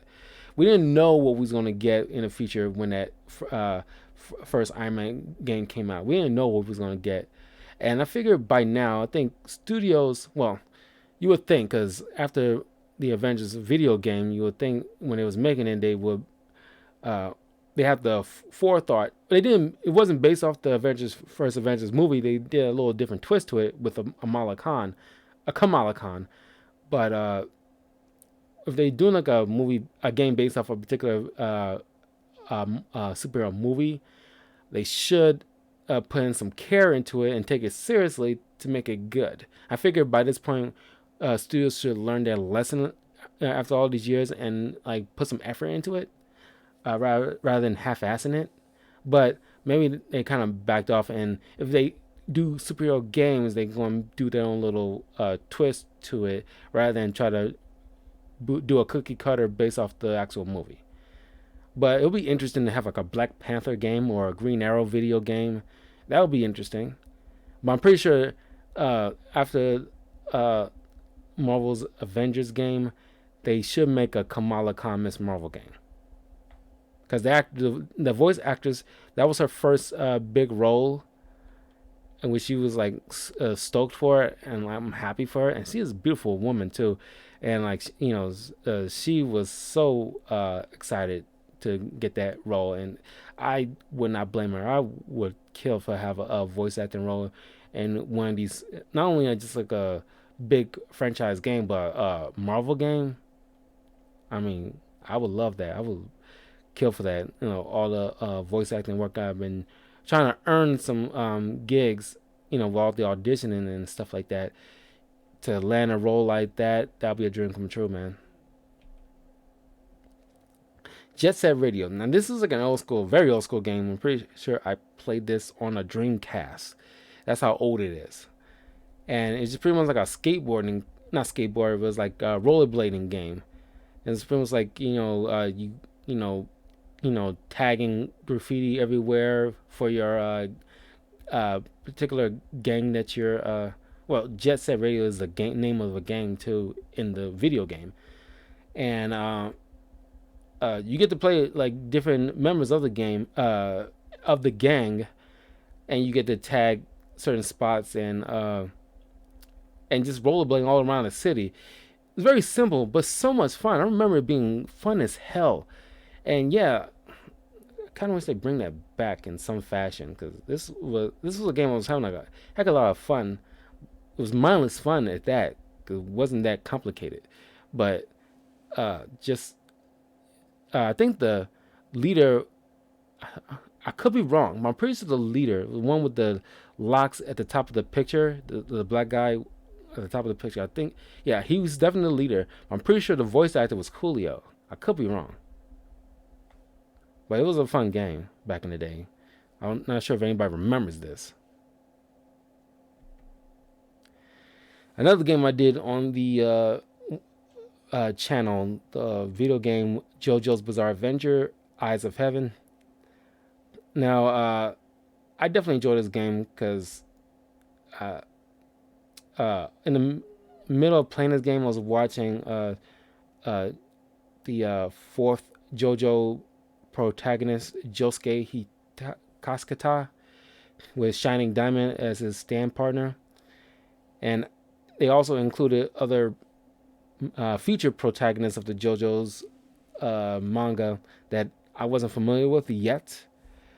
But I remember thoroughly enjoying this just to watch, because I played the heck out of using Jotaro Kujo because That was my guide because when I first watched JoJo's Bizarre Adventure, it was because of watching him. Then I started getting invested in the other JoJo members in different eras. It was a whole lot of fun. I thoroughly enjoyed watching the anime. It's my fourth favorite anime ever, as I mentioned before. But this game, even though it was in Japanese sub and no English, I still remember having fun with the gameplay. But it's on the channel. I did the walkthrough of that. You can check it out. But uh, if you love JoJo's Bizarre Adventure and you don't mind the sub Japanese version, definitely give this a playthrough. You can purchase it on the PlayStation store, on your PlayStation app. It's relatively cheap, so you can easily just go and give a good playthrough. It's relatively long, but you'll have fun. Of course, I'd be remiss if I don't put in like those classic Super Mario games, 1, 2, and 3. But 3 is probably my number one favorite.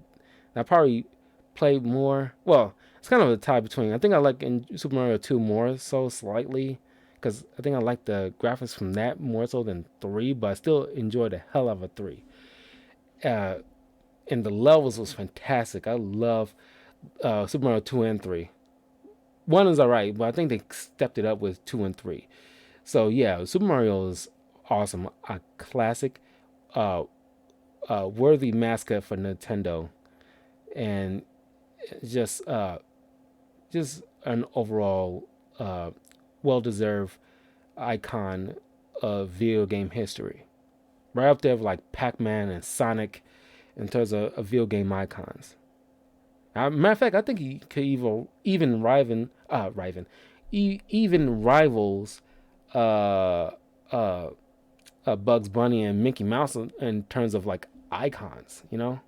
But yeah, tell me which one is your favorite Super Mario game. I'll be very interested. Okay, and then Super Mario Party. I played a heck of a lot of this normally on my brother's game because he has the Mario Party games, and I love playing using those dice and the bolo candy and the thrice dice. It was so much fun, and just like good party game with friends and family. Because honestly, it's so much fun. It was like I wish they can. I would buy this game for myself to play online with others if they allow people to play other players, uh, but they only can do that with those mini games, which kind of sucks because I don't know, I'm not sure why they don't uh, incorporate the online play for playing the board game of Mario Party because so you can be other players trying to get the star. I don't understand why, but whatever. But Mario Party was so much fun, and like I said, I will definitely buy this game for myself if maybe if I get a girlfriend and eventually start a family or something like that, I can play with them and do that. But yeah, Mario Party is an awesome game. I think Mario Party 8 is probably my favorite one though. Marvel Ultimate Alliance 2 and 1. I I lost my mind when I found out about Marvel Alliance 1, but when they stepped it up with 2, it was so much fun. Just I think it was the first time you actually see like all these Marvel heroes together. You get to play in a 4 base team that you can swap out anytime. So much fun.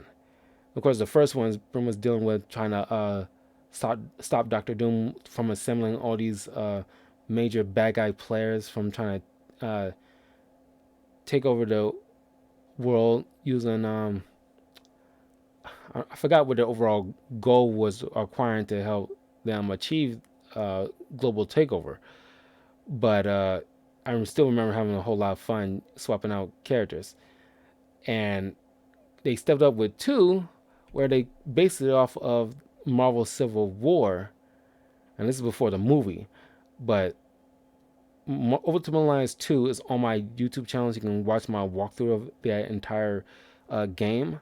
But it was so much fun, and just to swap out certain characters and do this team power dynamic where you can combine powers to like you have Iceman and Human Torch firing their heat and cold blasts at each other, and you have like a little constant stream of hot and cold where you can catch up, get your enemies caught up in, and that kind of group team up dynamic is so much fun that they stepped it up in the two. You couldn't do that in one, or no, you kind of did that in one because you one character does a ultimate superpower, then you can swap out to the next character to do their ultimate superpower. It slows down time so you can get to do it all at once, and it kind of combines that way. But this sequel, yeah, you can do it simultaneously without having to like swap each character to make it happen. But it was so much fun. I still had fun playing that game, replaying that game for the channel. So definitely check that out. Of course, then you got Spider-Man Miles Morales, man. What can I say that it wasn't already said when I went through the walkthrough of that on my channel? Spider-Man Miles Morales is so much fun. I had a heck of a lot of fun playing this character.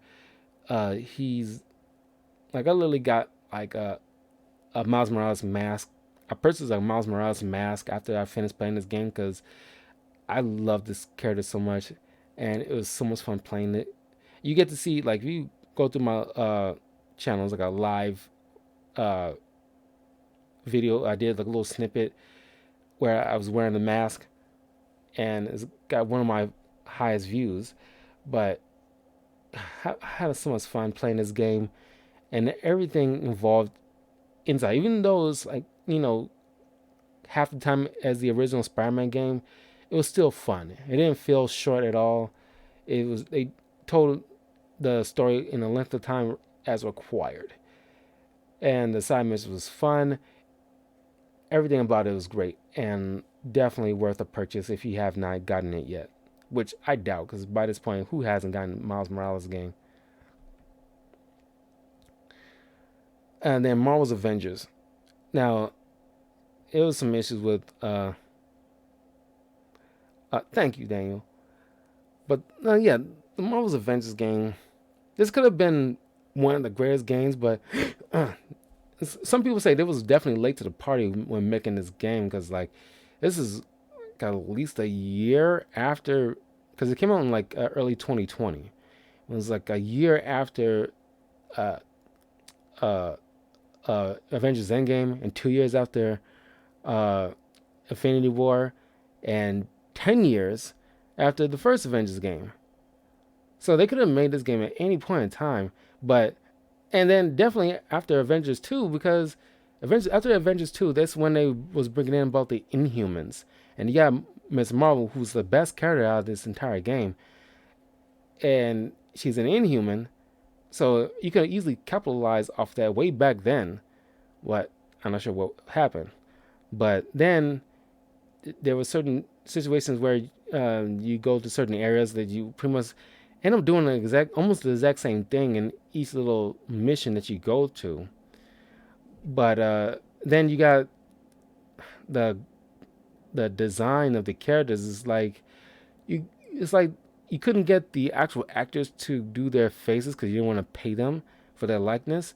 So you got their stunt doubles, which pretty much their stunt doubles, uh, who are the main roster of the Avengers. The only thing unique was Miss Marvel because you didn't have somebody back then to base anything off of, so you have to start from scratch with the Miss Marvel character. They have a actress now who can do Miss Marvel for the MCU now, but that wasn't the case when this game was being made. But I thoroughly enjoyed using Miss Marvel in this game. She was the best part of this game, to be honest with you. There's moments using like Hulk and Iron Man and Thor and so forth, which is a heck of a lot of fun. But it could have been a whole lot better if they, you know, this off-brand looks of the characters was hard to look at for the most part, especially like characters like Captain America. It's like when you look at them, all you can see is like you've definitely tried to, because you cannot tell me you look at them you don't see Chris Hemsworth and Chris Evans, and it's like they trying to be slick and try to tweak the cheekbones or the eyebrows or fill in some of the hair or something like that, just trying to tweak it and say like, no, no, they're completely different characters. You're a damn lie. You clearly tried to get, trying to be slick with trying to get the actual actors, but not trying to pay them. So you tweak the faces a bit, but you definitely use their likeness as a foundation. And you cannot tell me after 10 years it wasn't in the back of your mind when you was making this game after so many movies. You don't tell us that lie. But the only reason this game even made it to my list of games that I enjoy playing was mostly because of Miss Marvel, to be honest with you. Now, there's a few moments playing as Iron Man using the Hulkbuster armor, and certain moments with using Hulk and Thor, but uh, it could have been a whole lot better. And there's certain moments in like different missions that wasn't completely finished, but it nearly made my list, and it's mostly because of Miss Marvel. I'm looking forward to. I think she's gonna have a movie or a TV show. I can't recall, but I'm looking forward to that. Then the Big Daddy himself, which, by the way, speaking of him, I purchased Marvel's Avengers for the PS4 because they mentioned how they was gonna incorporate Sony's Spider-Man as a DLC character and Hawkeye into the game, and they have yet done that. That's how bad it was with that game. So people who complain about how like, oh my god, like you mean tell me like if I pre-order for the Xbox, I can't play as Spider-Man. Now it's not an issue because nobody's playing that game character anyway. They can't even. They did like a whole uh a clip with Hawkeye, and to my knowledge, they have yet to bring that character out, nor Spider-Man. So it was like a waste of everybody's time and money for the most part. But Marvel's Sony Spider-Man, the PS4 game, easily one of my favorite games by far. I love Spider-Man as a character. Period. My favorite hero of all time. But yeah, I saw the new title. Crap, I'm blanking on it. Remind me, Daniel, what was the name of that? Because they've been doing like a joke titles until they brought out the real title. Because they still playing on the theme of home in the title, which I like. I like that whole gimmick. No Way Home. Thank you, God. That was bugging me. But Marvel's Spider-Man is so much fun. Easily one of the best games I ever played. It's one of the first PS4 games that I purchased when I got a PS4 game a couple years back. A PS4 system a couple years back, and I had to play the game. And I'm so glad that they still included when I replayed it. They included more costumes that you can choose from. It's like they still doing that after all these years of the game already been released and finished and DLCs wrapped up and all the other stuff. Unlike Marvel's Avengers, the PS4 Spider-Man game, they still added in costumes and stuff like that, iconic costumes. And they don't even have to do that anymore. The game's been out for so long and they already moved on to Miles Morales. But this game is so good. And the people who made the Marvel's Avengers game should have taken a cue from this, but they did not. And it's just wow to me. But this game is phenomenal. Very high marks.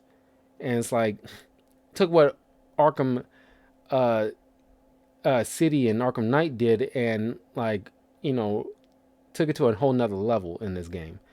It's great characters, great side missions, and great DLC. I love the DLCs.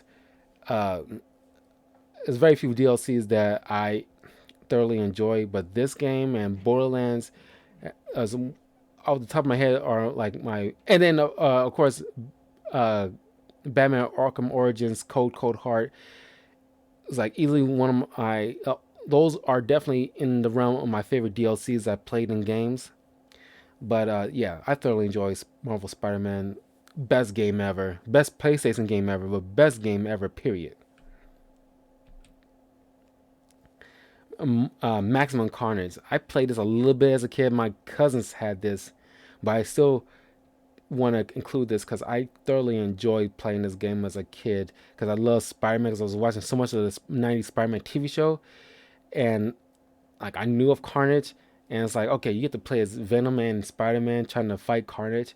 I didn't complete the game, but I remember having fun playing around with this game using my cousin's system, my older cousin's system because they had it, and I just love the comic panels they did with the for their little cinematic stories. They did comic panel kind of things, but like it's a fun beat 'em up side scroller, but it's just a kind of side scroller, but it was so much fun. Okay, now this is a Mortal Kombat game that because it's been so many years since I played a Mortal Kombat game since back in the '90s, and I hopped into Mortal Kombat X because like I figured, okay, I'm gonna buy myself a Mortal Kombat game and play it, have some fun with it, and this was so much fun, especially when they since Mortal Kombat 9, I didn't play Mortal Kombat 9, but since Mortal Kombat 9, they started to do their little gimmick where each Mortal Kombat game, when they do special guest characters, they did like a theme. Well, they started doing a theme since uh, well, recently in recent years. But in Mortal Kombat 9, they included like Kratos and Freddy Krueger. Mortal Kombat X, they included Jason Voorhees and the Predator, who of which I played probably the most of the out of anybody. Especially Jason Voorhees was like so much fun to play, so simple, and I got my best uh, fatalities from him more so than any of the main roster. But I didn't. I usually like playing as Sub Zero, but the way they had him in Mortal Kombat X wasn't as fun to play as. Neither was Liu Kang. Of course, Scorpion had because the creator Ed Boon loved Scorpion so much. Of course, they had to make Scorpion OP in every game, but he was still fun regardless. But yeah, I remember having fun playing Mortal Kombat X, and this is like beginning with like the new timeline since Mortal Kombat 9 did this whole timeline uh, uh, shift and begin like a soft reboot. And this game incorporated, you know, a good 20 years, uh, uh, roughly 20 years into the future from the ending of Mortal Kombat 9. And you got Cassie Cage, the daughter of Luke, of Johnny Cage and Sonya Blade, and other characters too. But yeah, it was a nice. I mean, I wish they. Well, people love Cassie Cage. It was the other characters that the new characters that people were a little iffy on for the most part. But I remember enjoying Mortal Kombat X, especially with the inclusion of the X-rays. And I kind of wish, I hope in the Mortal Kombat movie they would include that, the X-rays, because it seems like they're going. Uh, well, they definitely including a lot of stuff from Mortal Kombat 11, but I'm hoping they include X-rays from Mortal Kombat 10. And speaking of Mortal Kombat 11, the DLCs in this one, they did this whole thing with like 80s characters for the special guest characters, like Terminator, RoboCop, Rambo. Like my God, it was so much fun. Oh, and speaking of like Mortal Kombat 10, they included like Predator and like Xenomorph. That was so cool too. Uh, uh, I didn't play much as Xenomorph, but I remember trying out uh, Predator. He was still fun, but I enjoyed playing as Sub Zero in this game. Uh, I will return to. I tried for some reason the I did like a video for Jade for the channel for a video, but for some reason it didn't post. I don't understand why I never posted on my YouTube channel and didn't upload like I wanted to, and for days it didn't do so.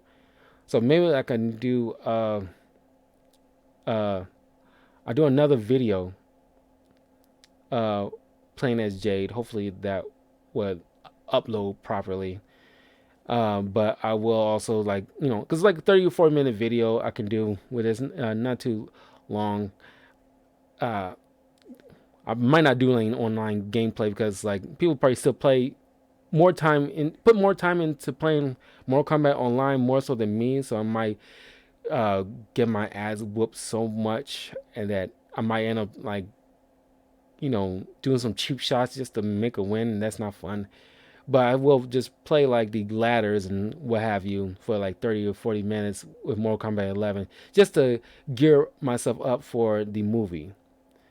But I love the costume change alterations you can make with these characters. It's a nice touch. And then the story and the aftermath story was so much fun. Great story. And I cannot wait to see what the continuation is after Mortal Kombat 11. See, because obviously they're going on like a new timeline here, and it's like an established timeline moving forward. And I cannot wait to see how that works out. And with Liu Kang with his brand new powers, I'm so glad they got off that uh, remnant characters. I thought that was lame. But yeah, this Mortal Kombat is awesome. I cannot wait for that movie. But and I'll probably do a video because like other people, I'll probably do a video of my quick thoughts about the movie after I see it, and definitely post it on the channel for you guys. Of course, now we got the classic here, Mortal Kombat 2. Uh, I don't remember much of it. It was like during the arcade stuff when arcades was still like a thing.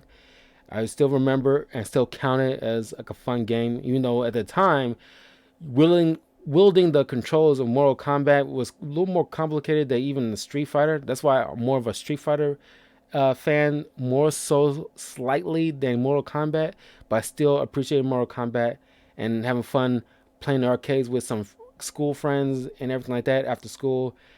Uh, but I remember having fun playing Liu Kang back in the day. But great game, so much fun, classic. If you remember those arcade games back in the day when you were in after school or having fun going to those amusement parks and going to the arcade rooms, those were the days, man. Marvel vs. Capcom. Now, this franchise was awesome. Easily one of the iconic games back in the day, and I played a little bit of Marvel vs. Capcom 1 and a little bit of Marvel vs. Capcom 2, but it's just that hardly anybody's online playing those games.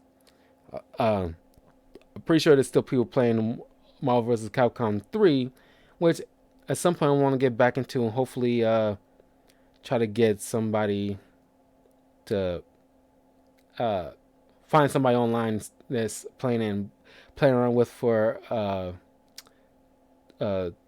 like 30 minutes at least for the channel. But last time I tried, I was literally waiting for like at least 10 minutes for somebody to jump in and play with me. So I don't want to have to go through that again because I don't want to make you guys wait forever just to have somebody jump in.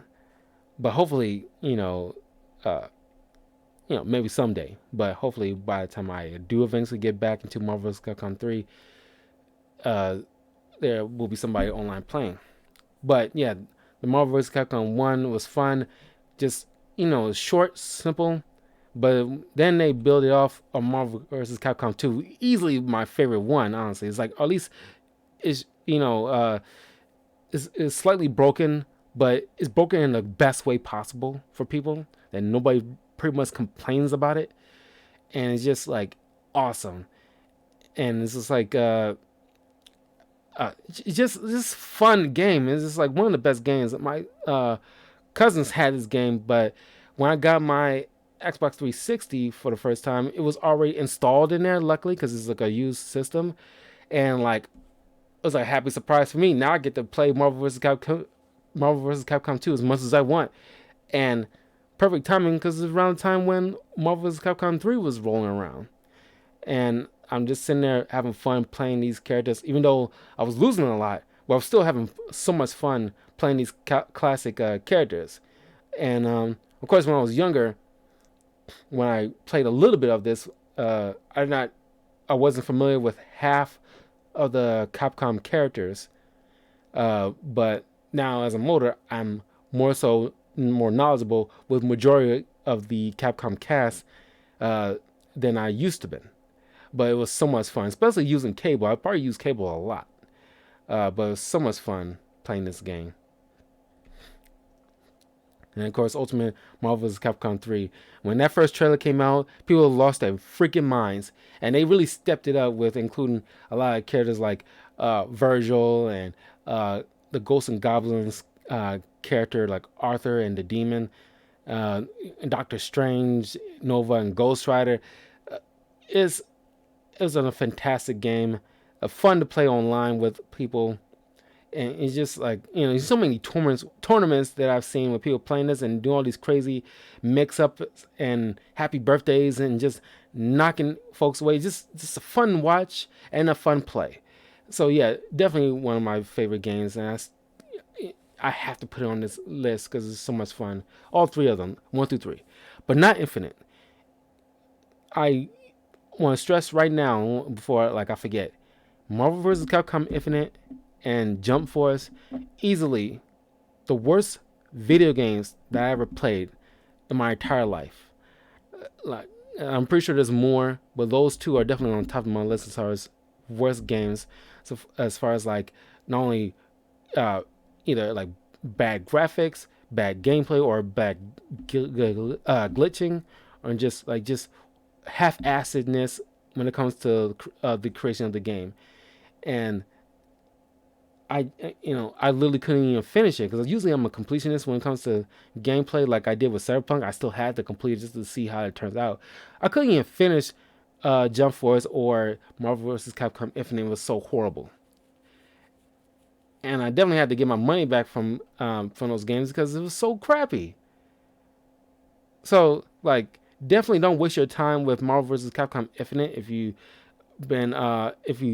want to know some information about that, don't waste your time with it. But definitely pick up Marvel vs. Capcom 3, Ultimate Marvel vs. Capcom 3. Definitely pick it up if you haven't played that game before and try it out. It's fun.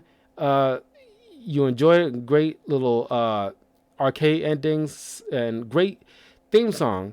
The theme song is fantastic in Marvel vs. Capcom 2 and 3. It's like, I'm gonna take it for a ride. It's just the same name over and over again, but it's just fun to listen to the beat, and you just like, and of course, if you grew up in the '90s, you knew what I'm talking about. But it's just like, it's just fun just to jam out to, and it just gets you pumped and ready to for the match. Then we got Naruto Bond, the Broken Bond. There's a lot of Naruto games that I played in my lifetime. Uh, this was the second Naruto game I picked up. I'm a huge Naruto fan, as I mentioned before. My third favorite anime ever.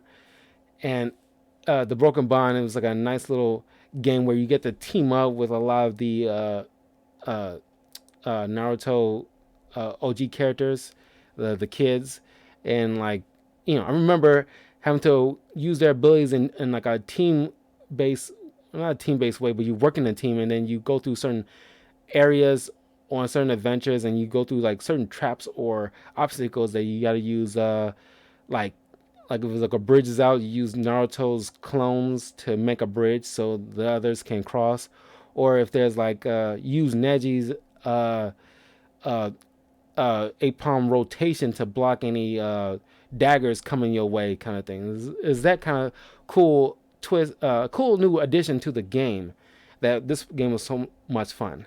And of course, it ends with the whole Sasuke retrieval arc. But it was so much fun. I thoroughly enjoyed this game. Then Generations, I did a complete walkthrough. No, not Generations. I'm thinking of Ninja Storm 4. I'll get to that in a minute. But I remember having fun with Generations. But it wasn't like a linear story. It was just like pretty much going through the history, what Sasuke and Naruto went through up until the current status of the time of this game coming out. It was all right, but I still enjoyed it. But I wish it was like doing a little bit more with it, rather than just retelling backstories of these characters and how they start and where they're ending up at the exact moment of the game's completion, but it was still fun. Naruto Rise of the Ninja is the first Naruto game I played, and I definitely thoroughly enjoyed it. The music in this, I think, spoke out to me more so than any of the other games because it's just I love classic Naruto's musical score. It was fun to listen to. It's just like pleasant to the ears when it's like just day to day stuff, no threat or anything like that. Just kind of like those filler stories, just having fun, goofing around in the village, and just like hanging out with the characters and going on certain missions. It's just fun, and it's like just telling the story up to the point of the episode one, up to the point of the uh, village, the assault on the village after the tuning exams. It's telling all through those arcs. But I remember it's being a hell of a lot of fun. I thoroughly enjoyed it, especially uh, the Land of Mist arc, Land of Mist arc with Zabuza. That was fun. And then of course the Naruto Shippuden Ninja Storm 4. I played the entire uh, walkthrough of that on my YouTube channel, so you can check it out. But this was definitely fun. A nice little wrap up to the franchise, and just a whole lot of fun. The completion of the whole story of uh, defeating Madara, Uchiha, and uh, Kaguya, and just finally making sure that we bring in Sasuke home, kind of finally. And this this is like a great. These are my greatest Naruto games I played. There was others, but these are the ones I acquired through my years playing Naruto. These are the only games I actually acquired, and so these are the only games I actually like. To be fair, the others seemed interesting, but it was on other game systems that I didn't have at the time. But these are the ones that was on the Xbox system, which for the longest time it was the only one I had. So these were the ones I acquired, but they were still fun. And definitely Naruto is easily like the one of the greatest ninjas. His reason why he's one of the big three in terms of shonen characters, of him, Luffy, and Goku is part of the big three of shonen characters. So yeah, this is a phenomenal game. Definitely, if you love Naruto, you'll definitely get a kick out playing this game, and it has all the characters of Naruto that you can play. Even like Boruto and his team, they're in it too. And you can try out Boruto and his Team 7 crew. And it's fun. It's definitely fun. Overwatch. Have you seen my channel? You see me play this game multiple times. It's a nice little game just for me to relax and play online with people. It's probably the only game I probably purchased loot boxes for more so than any other game before, just to acquire the coolest costumes. Because they eventually started announcing about Overwatch 2.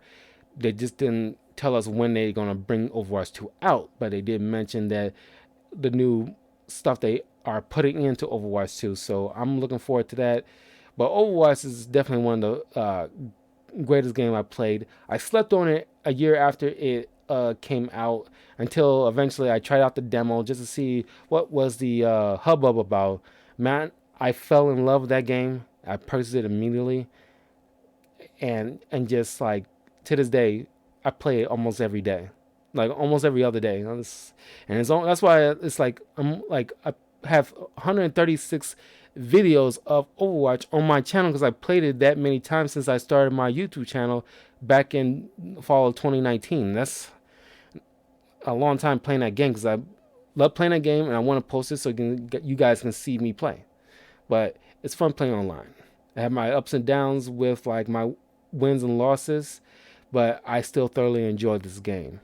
Easily one of my favorite, and probably one of my favorite shooters, to be honest. Because I don't play Call of Duty, but if I have like a great shooters that I enjoy, Borderlands, Overwatch, Destiny, great shooters to me.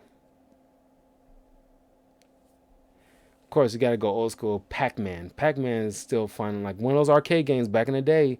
It was fun, simple but fun, man. And of course, there's Pac-Man 3D and all this other Smash and everything like that. But I gotta put the original Pac-Man uh, up on the list. And the theme song is still iconic. Who doesn't remember the Pac-Man theme? But yeah, fun game, classic game. Of course, there's the Phoenix Wright games. They kind of run together. I mean, it's nothing that kind of stands out that much, but I do thoroughly enjoy Phoenix Wright. He's also on Marvel vs. Capcom 3. He's one of my favorite characters to play. But yeah, all the Phoenix Wright games pretty much is like players like, a very anime style lawyer. But if you're familiar with Phoenix Wright, you know what I'm talking about. Hopefully, they make another game for maybe the Nintendo Switch, maybe. And I'll definitely be all in for another Phoenix Wright game. Okay, now we're into the big daddies, Pokemon Game Boy games, and just Pokemon games in general. Of course, my first one that I got as a kid from my parents, Pokemon Blue. This is right when like it was still in like black and white uh, Game Boy. Uh, but I remember playing Pokemon Blue. My first Pokemon I chose was Squirtle, because like other people chose Charmander or Squirtle, but barely anybody chose Bulbasaur. Like I don't know anybody else. Maybe like a few outliers that chose Bulbasaur, but for the most part, if you ever played the original Pokemon games, you either chose Blastoise. I mean, you either chose Squirtle or Charmander. Very rare is people who chose Bulbasaur. Bulbasaur is kind of like, he's good, but he's more like the B team rather than the A team, if you know what I mean. And Pokemon Coliseum, another great GameCube game. I wish they do like a remake or remastered version for the Nintendo Switch, because I remember loving the hell out of this game. It's a little different take on Pokemon that I thoroughly enjoy, and a different character, but I can't recall exactly. It's pretty much, I do remember. I don't remember the overall story, or at least the bad guy, but I do remember this little twist where it's like with Pokemon Go on the app, where it's like you come across like corrupted Pokemon. It's the same thing with this game. This game kind of started all that, like corrupted Pokemon, and you will this little mechanical, not mechanical arm, but like this little brace on your arm where like you throw a Pokemon and the Pokeball cleans the corruption from the Pokemon you catch, and like you actually get to catch all kinds of Pokemon, legendary or whatever, and you don't actually need like a Master Ball kind of thing. But this game was fun. I remember the overall story, but I do recall it being extremely fun. And I really want them to do a remastered version of this, because this was like an awesome game. Pokemon Emerald. I forgot what region this is with Rayquaza. I'm pretty sure it's Hoenn. If I could be wrong, but I remember this was being extremely fun. I loved the classic handheld Pokemon games. Bye, Daniel. And then, of course, Pokemon Go. I include the app on this game because I still play from time to time, catching Pokemon in like the real world. It's still fun, and fighting like these gyms and taking them over from people. Because I'm definitely Team Instinct. I don't know if you still play Pokemon Go, but let me know if you are Team Instinct or Team or part of the other teams. Pokemon Let's Go Pikachu. I played this a couple of times, but I'm gonna replay it because I took it down from my my channel because my audio wasn't like up to snuff at the time, so I didn't have live commentary. I'm gonna do it again starting some point next month, doing like a walkthrough of again Pokemon Let's Go Pikachu, now with some proper mic quality, so I can definitely tell you about like all the favorite Pokemon, my favorite region, blah blah blah blah blah, and this is a fun game. This is pretty much Pokemon Yellow, but for the Nintendo Switch handheld game.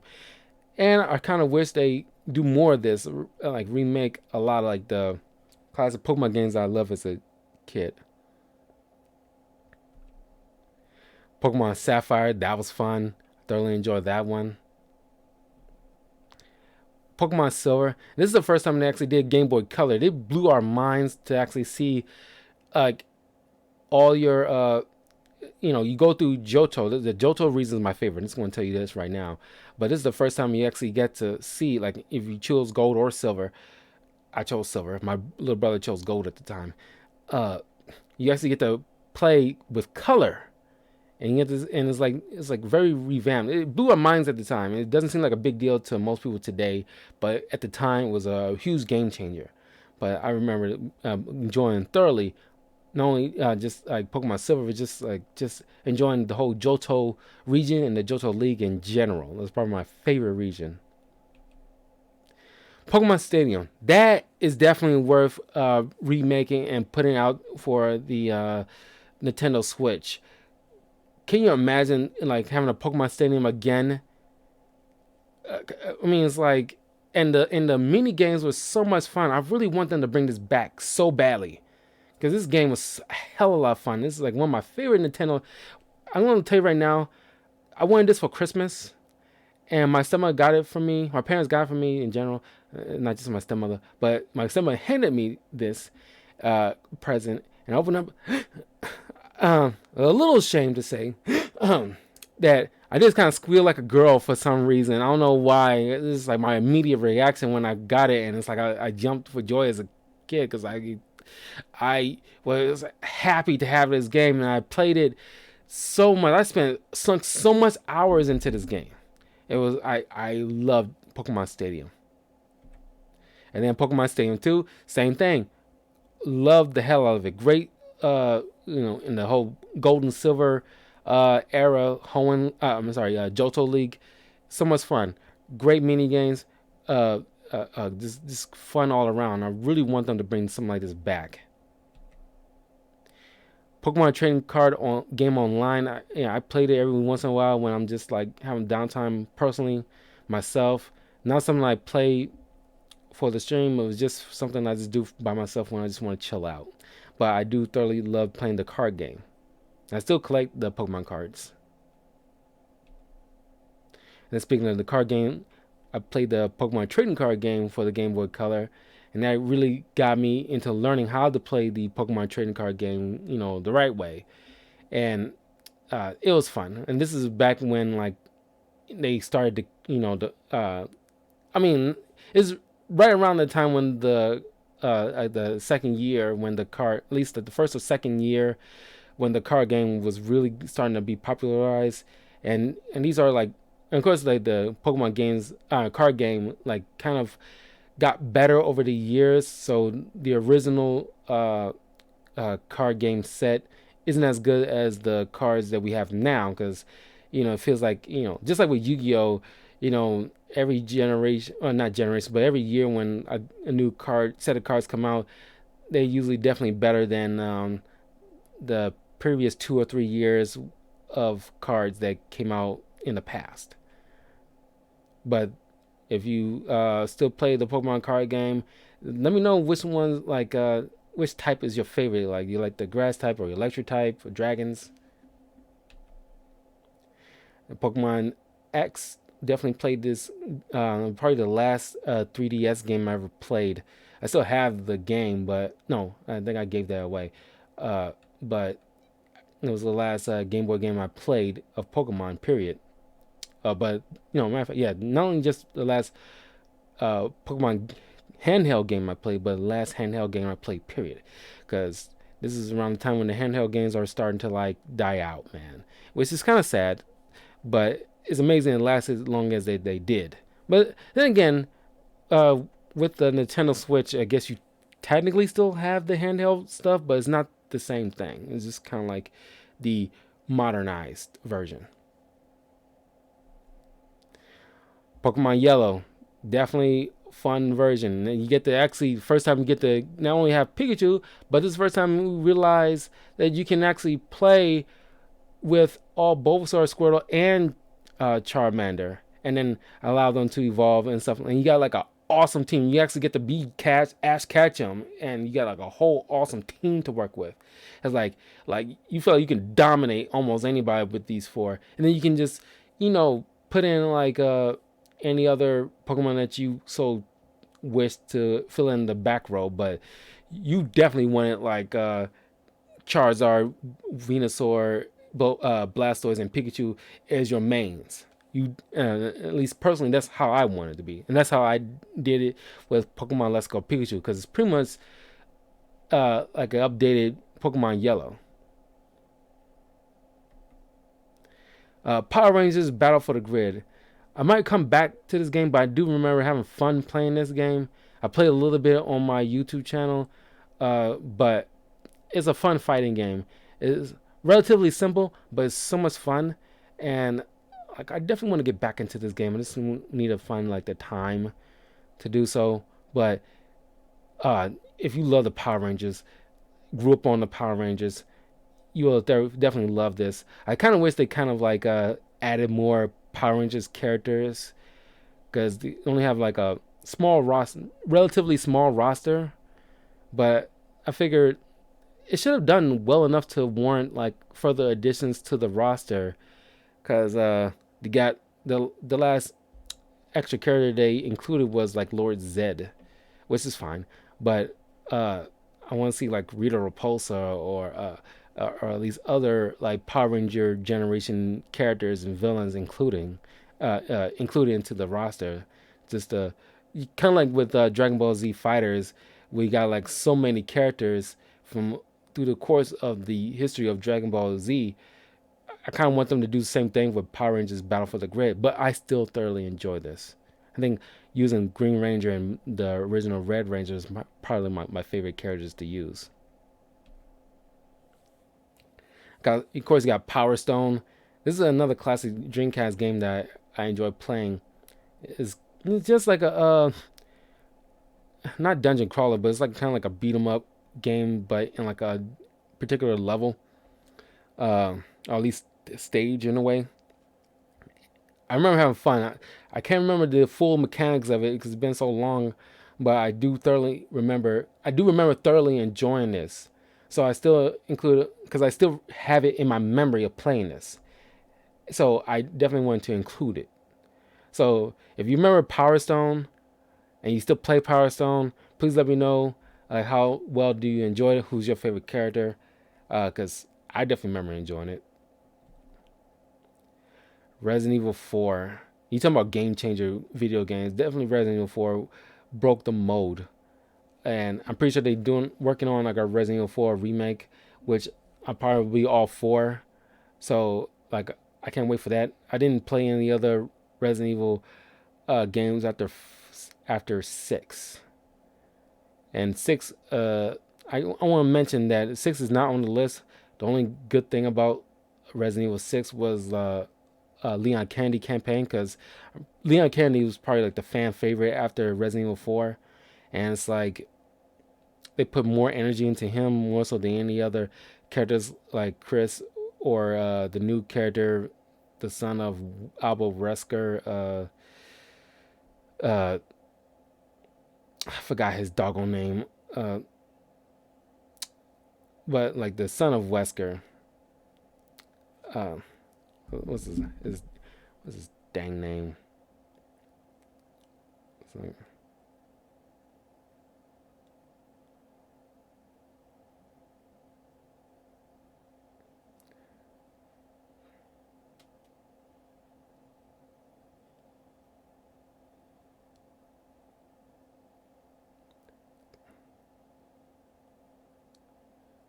uh,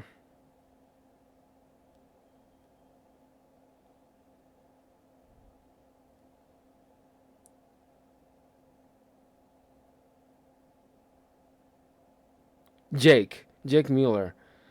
That was his name. The son of Wesker's Jake Mueller. But Resident Evil 4 was definitely a fun game. I didn't complete it because uh, I swear I still remember that I had a memory card, and my little brother like was borrowing my memory card for something, and somehow he lost the dang thing, so I couldn't even finish uh, the game. But I remember enjoying the heck out of it. Uh, but then I did manage to complete Resident Evil 5, however. I do remember having fun playing in Resident Evil 5. Uh, but they kind of went, like Resident Evil kind of went through a downward spiral with Resident Evil 6. So it took a long break until they rolled out with Resident Evil 7. I didn't play it, don't care about that whole, because they trying to bring it back to the whole horror element. I watched a little bit of the gameplays, and it's like, doesn't seem like even Resident Evil anymore. It's pretty much like could be any other horror themed game with just the Resident Evil name attached to it. But Resident Evil 8 Village, I probably won't play that either, but I'm interested in seeing other people's walkthroughs of it. And because the whole tall lady, hot, but people making like a lot of waifu statements about her. But to be honest, like she's a vampire, obviously, but you're crushing on a woman that's probably got like boobs that turns into tendrils that probably rip your head off, and you don't even know. But and then again, I'm thinking to myself like, okay, from the trailers and gameplay that we seen so far, you got clearly vampires and werewolves. Throughout the history of Resident Evil, where the fuck have y'all been this whole doggone time? I mean, it's like zombies running amok here and there across the globe. You definitely could have been using some assistance from vampires and werewolves. Don't know where the hell y'all been. Y'all just now showing up all of a sudden? Y'all been living on the rock this whole doggone time? Really? That's weird. Anyway, I do like remember Resident Evil 4 and 5. It's the only Resident Evil games on this list that I remember enjoying playing. I did play Resident Evil 0, wasn't as fun, so it didn't make the list. But yeah, 4 and 5 is definitely like one of my favorites. Red Dead Redemption 2. Definitely thoroughly enjoyed this game. Also on my YouTube channel. It took me a long time to finally wrap up that game, but definitely thoroughly enjoyed it. I played this on the channel was my second time playing through that game. And when that game came out, it was like doing gangbusters. Even like South Park was making reference to that game as how much it was making so much noise around the world. People loved the hell out of this game. I loved the hell out of this game. I love the whole cowboy aesthetic. It was great. And the whole group gang mentality and dynamics between like the characters was very interesting. It was hell a lot of fun. And like, Rockstar Games did an amazing job. If they was doing like a sequel, they should do it from the sequel from the first Red Dead Redemption game, and just build off what they did with Red Dead 2. But please let me know how much. What was your favorite parts of Red Dead Redemption 2 if you played the game? But definitely a highly recommended game.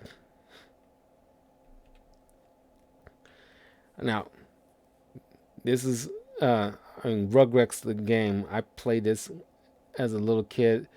I didn't own a PlayStation game. I used a relative's PlayStation game to play Rugrats, and it's simple but fun. You're talking about like a classic game. Rugrats was great. It was a great TV show and great game. It's like the only game that I played that was Rugrats based, but it was so much fun. And just the mini games and this like the campaign. I remember stuff here and there, but not totally. But it was fun just to hear those characters. You get to play those characters and just have like a ball playing it with you and your family members who grew up watching this TV show. Like you probably remember playing this game. I definitely remember playing this game. Me and my brother, my cousin, sitting there taking turns playing this. It was fun. So much fun. It was a great game. Samurai Jack Battle Through Time. Uh, I remember playing this. I don't. I mean, like, of course, I remember playing this. I played this like uh, late last year. It was fun. Uh, love reliving like the feeling of watching or reliving the memory of watching Samurai Jack TV show, fighting Aku, and just playing around with using uh, Samurai Jack and his sword and all these other weapons, and it's fun, simple, fun, no complaints. Honestly, I was like there was like a better mechanics when it comes to like dodging and uh, defense, but other than that, I mean, it's pretty dang cool. Uh, Fun for the kids, not that crazy. So yeah, definitely worth a playthrough. Scarface, the world is yours. Pretty much like a GTA, but with Scarface. It's kind of like a what if story if like Scarface. Spoiler alert, by the way. If Scarface uh, uh, somehow survived at the end of the movie and trying to rebuild his empire, this is pretty much it. It's pretty much Scarface, but in GTA format. I remember playing a little bit because I don't think I owned it, but I remember borrowing it or playing it over a friend or a relative's house. I can't recall, but I remember having so much fun playing the game. I remember blowing my cousins' minds when it's like I remember watching uh, Scarface at least a couple of times when I was young, and it's like when I started the game, it's like, yeah, I remember this scene. I know where all the people's gonna be, so it's like let me take over because they handed me the game, and I was like, okay, here they handed me the controls, and I was like, okay, here we go, and I was like, turn around, see the bad guy, like bow, bow, bow, bow, bow. Okay, he's somewhere down here, blah, blah, blah, blah, blah. I was like, like I watched the endings so much, like I know where all the enemies gonna be, and like I'm just knocking through all of them, like blah, blah, blah, blah, blah. And they really blew my mind. Like, dang, how many times have you watched this movie? Like, I watched it a good few times, and it's like I know where these people gonna be, so it's like just knock them out. Like just move on, moving on, move on. So yeah, this is a great game. It was still a great game. Don't know if they even still have it on the PlayStation Store, but it was fun. Of course, you got Sonic games. I played a little bit of Sonic 2 back in the day, and Sonic 3. I replayed a little bit on the channel. I didn't go back to it. I downloaded a game for the Nintendo Switch, so I uh, have it. So that way you guys can see me play through it like a good 30 or 40 minutes on my YouTube channel. Uh, I forgot how difficult it was back in the day. Just get by because these certain side scrolls. So I want to get to the uh, level, the casino level. That's where I wanted to go because I think that's in Sonic 3. But I gotta go through this other stuff just to get there. And it's like, oh my god, I just want to play through this casino level, and it's like, God, and it's just I forgot how difficult side scrollers were back in the day, and it's kind of like a pain in the ass. But I remember playing like the hell out of Sonic games back in the day. It's fun, and it's like you can download on a Nintendo Switch eShop app and download. It's relatively cheap to purchase these old Sonic games and replay them. I think you can do the same thing with the Super Mario games. As a matter of fact, I gotta check that out myself just to see, because it'll be fun to replay Super Mario 2 and 3. South Park: The Stick of Truth. Man, it was around the time when it's like the whole it was like Game of Thrones was like a thing, and this whole fantasy stuff was going on. So, South Park: Stick of Truth was like a great game, and it was like it took a long time for Trey Parker and Matt Stone to complete this game. I didn't play the sequel to this one. It's like superhero based, but Stick of Truth was a hell of a lot of fun. And it was around the same time when during those console wars was going on too. And right when like the Xbox One was coming out and the PS4, so like everybody was in that console war thing. and Stick of Truth was like playing off of that a little bit. At least the TV show was, and then Stick of Truth was kind of like uh, like mixing in with that. It was fun, great game. Obviously, something that you don't need to bring your kids to let your kids play, but you'll definitely play if you love South Park. And this is it was an awesome game. I thoroughly enjoyed this one. Of course, now we're into the other Spider-Man games. Spider-Man 2, based off the Sam Raimi Spider-Man 2 game. Everybody loves this game just as much as they love Spider-Man 2, the movie. It was awesome. There's not much I can say about this because it's been such a long time. It's pretty much based off the movie, but with a few additions into it. Because it was the first one I remember. It was the first Spider-Man game they finally acknowledged the fact that if Spider-Man web swings, he has to be close to a building, can't just swing off the middle of the air. Because for a lot of people that was a constant complaint. But yeah, Spider-Man 2, the game was phenomenal. Still probably a lot of people's favorite. Spider-Man Shattered Dimensions, also on my YouTube channel. I love the hell out of this game, and just it was like Spider Verse before the Spider Verse. You know, you get to play as Spider-Man Noir, Ultimate Spider-Man, the 616, and the main 616, and the 2099 version. Awesome game. Uh, I don't think I was. I don't think I had the commentary available for the channel at the time when I was doing this walkthrough, but please check out my walkthrough of Spider-Man Shattered Dimensions. It was fun. I thoroughly enjoyed it. Easily one of my favorite Spider-Man games. Period. But just because it's a game where you get a lot of the voice actors who voiced Spider-Man in the past. You got Neil Patrick Harris as the main 616 Spider-Man that we all know. Then you got 90 Spider-Man who did the voice of Spider-Man Noir. You got Spectacular Spider-Man doing the voice for the Ultimate Spider-Man in the black suit. And you got the Spider-Man, the guy who plays Spider-Man voice for the Spider-Man and the Amazing Friends 70s version, who did the voice for Spider-Man 2099. And they all still got it, man. Even the 70s guy who did the voice for the 70s version of Spider-Man, they all still got it, man.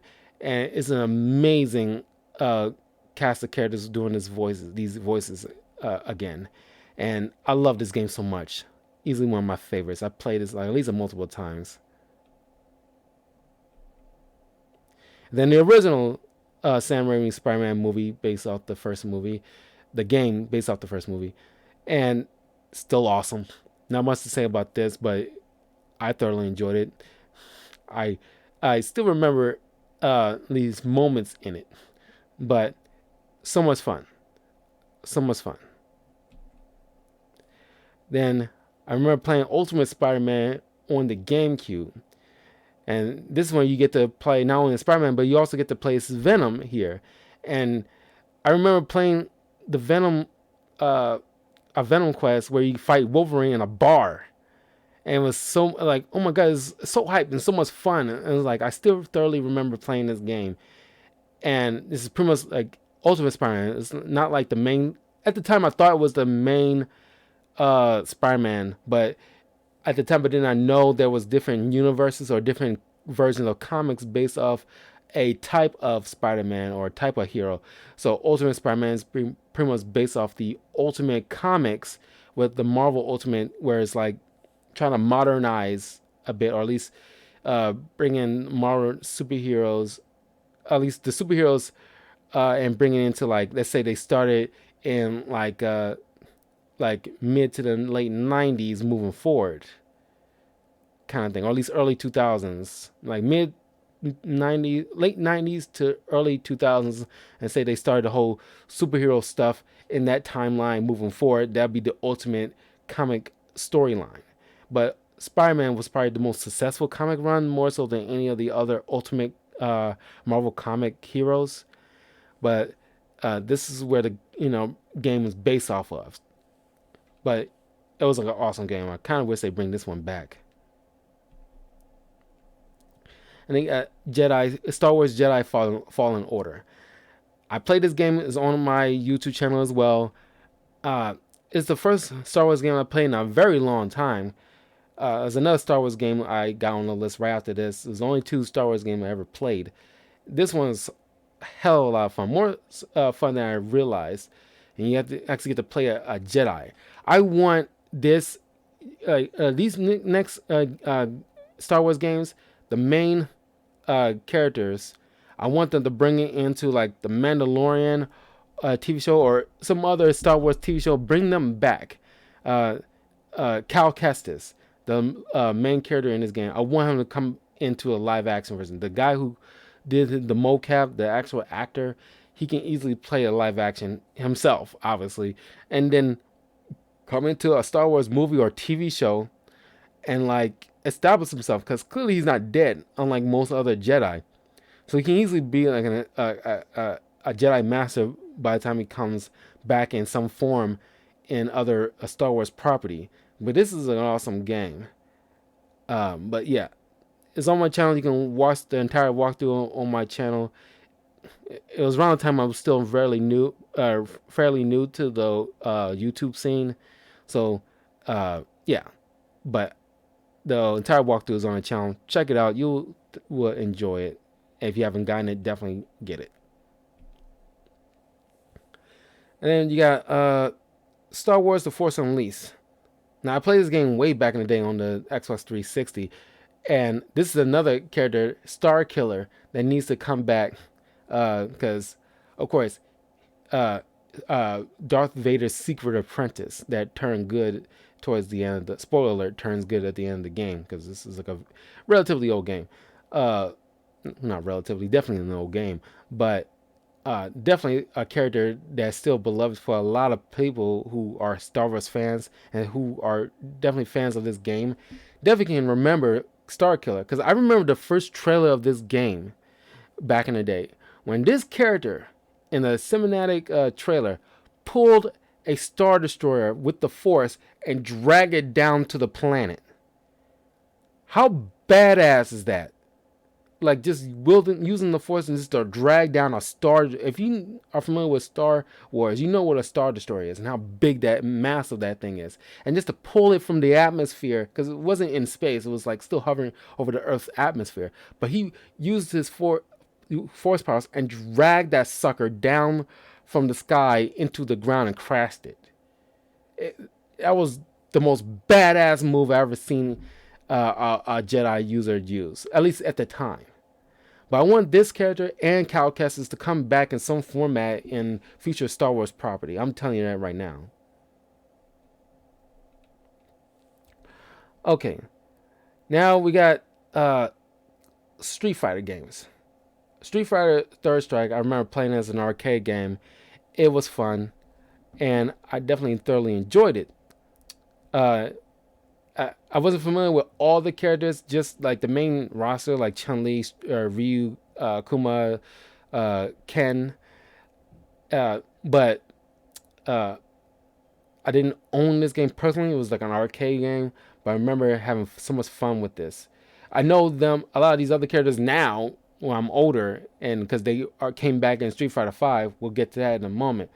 But definitely like a great game. So much fun. So now we'll get to part 2. Street Fighter 4. Super Street Fighter 4. It went through like different upgrades before they got to Street Fighter 5 over the years. But it was so much fun. Like it was the first Street Fighter game I purchased myself was Super Street Fighter 4. And I remember I dominated a lot online playing with Akuma.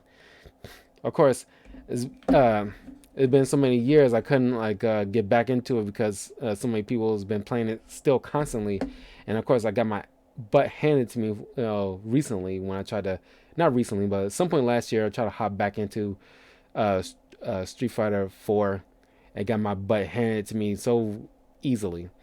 But it's still one of my favorite games that I played. It was a little rough going when I first tried to start playing it because it's been so long since I played a Street Fighter game.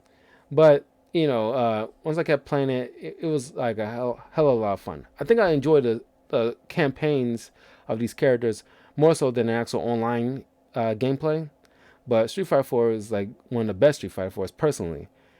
But then it came out with one second here.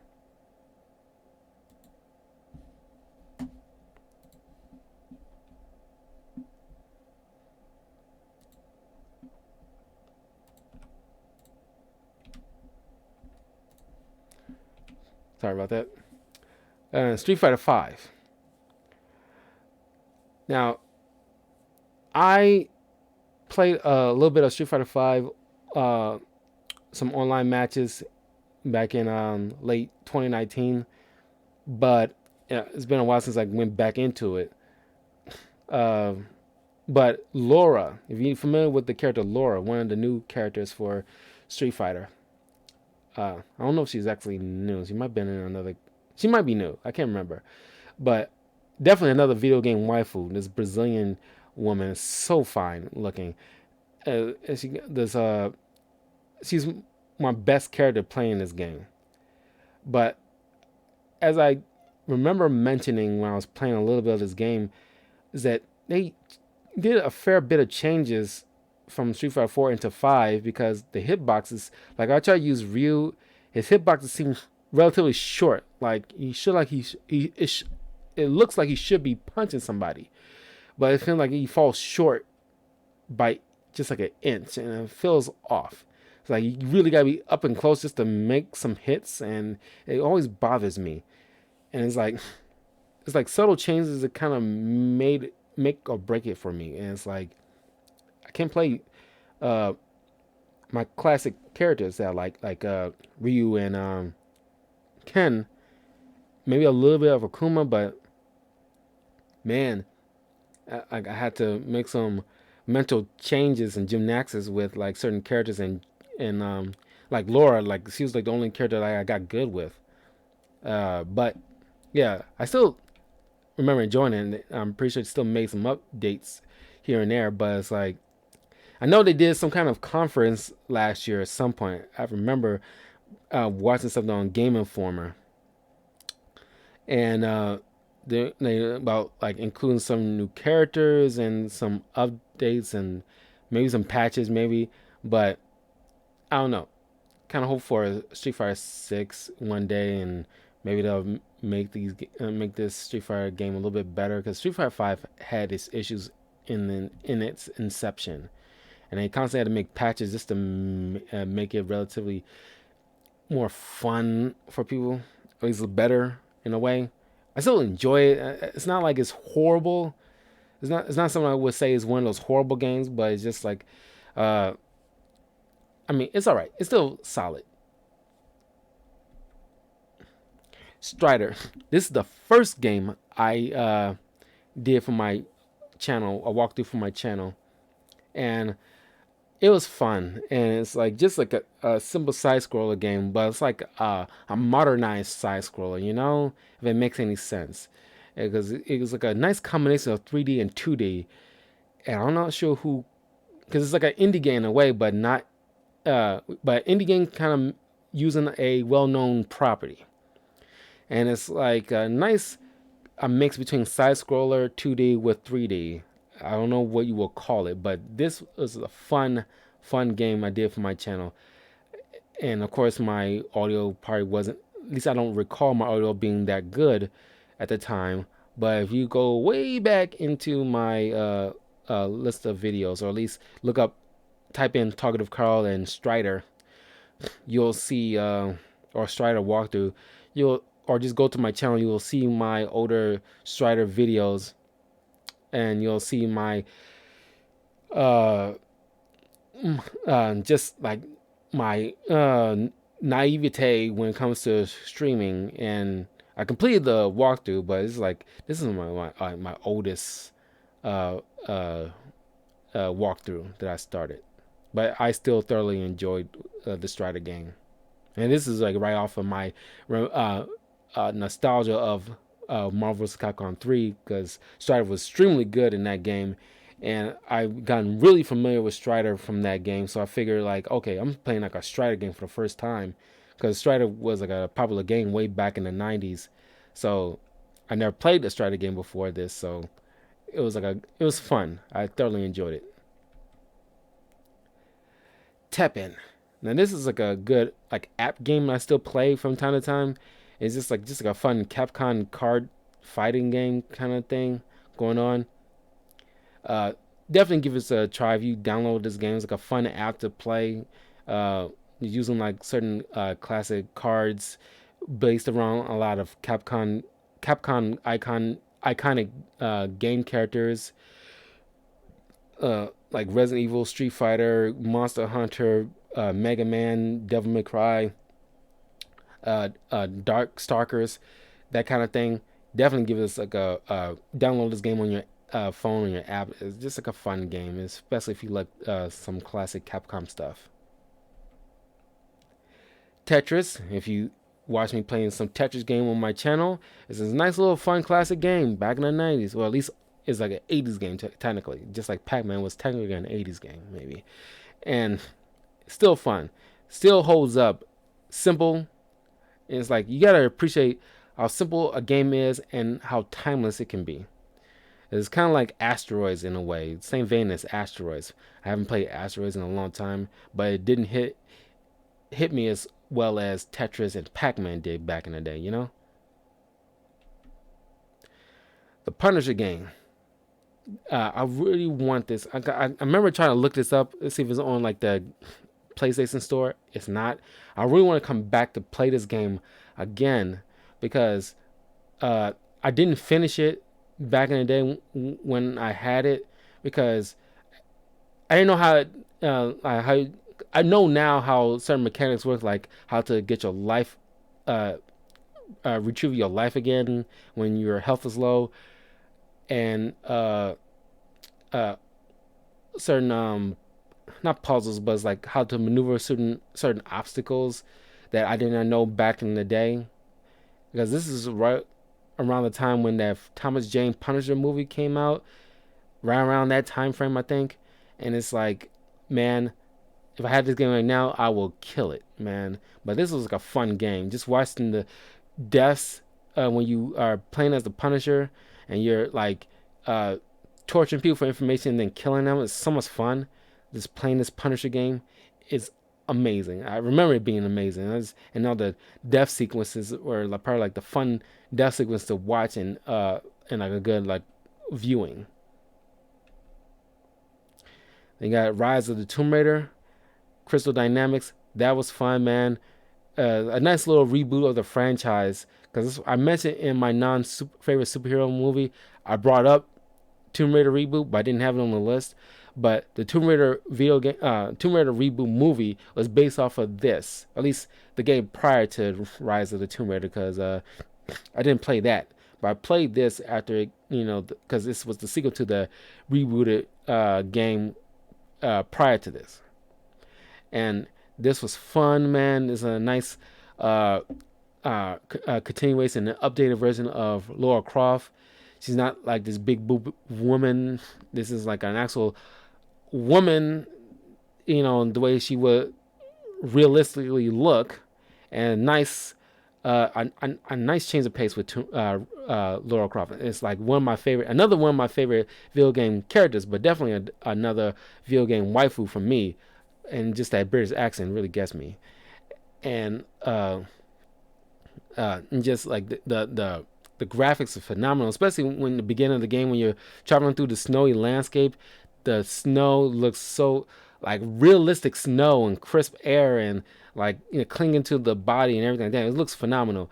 Like, but it's just the only thing is like kind of cringy, not cringy, but it's like hard for me to look at is the deaths. The deaths in this game is so gruesome to look at, and just because like it's not gruesome like gory like slasher. It's just like probably a realistic look of like actually what happened in like a death. Like I remember going down this little path and you gotta you know uh, dodge or turn or do this like button prompt or something like that comes up, and if you don't do it right away, she gets stabbed by jagged tree trunk and that stabs her through the neck, and it's hard for me to watch. Like, holy shit!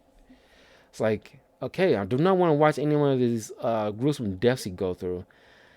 Uh, but it's a fun game. Rise of Tomb Raider is fun. Uh, Easily a fun game to play. Same thing with Shadow of the Tomb Raider. Uh, uh, this one is something that's a little more. I don't want to say dark take, but it's kind of like you know, kind of like well, it might as well. It's no better word I can think of. It's more better than dark, but it's kind of like uh, having her like Shadow of the Tomb Raider. I guess it's kind of like her little dark moment in her this particular adventure, uh, trying to take down this organization. I can't really recall what the name is. It's been a while.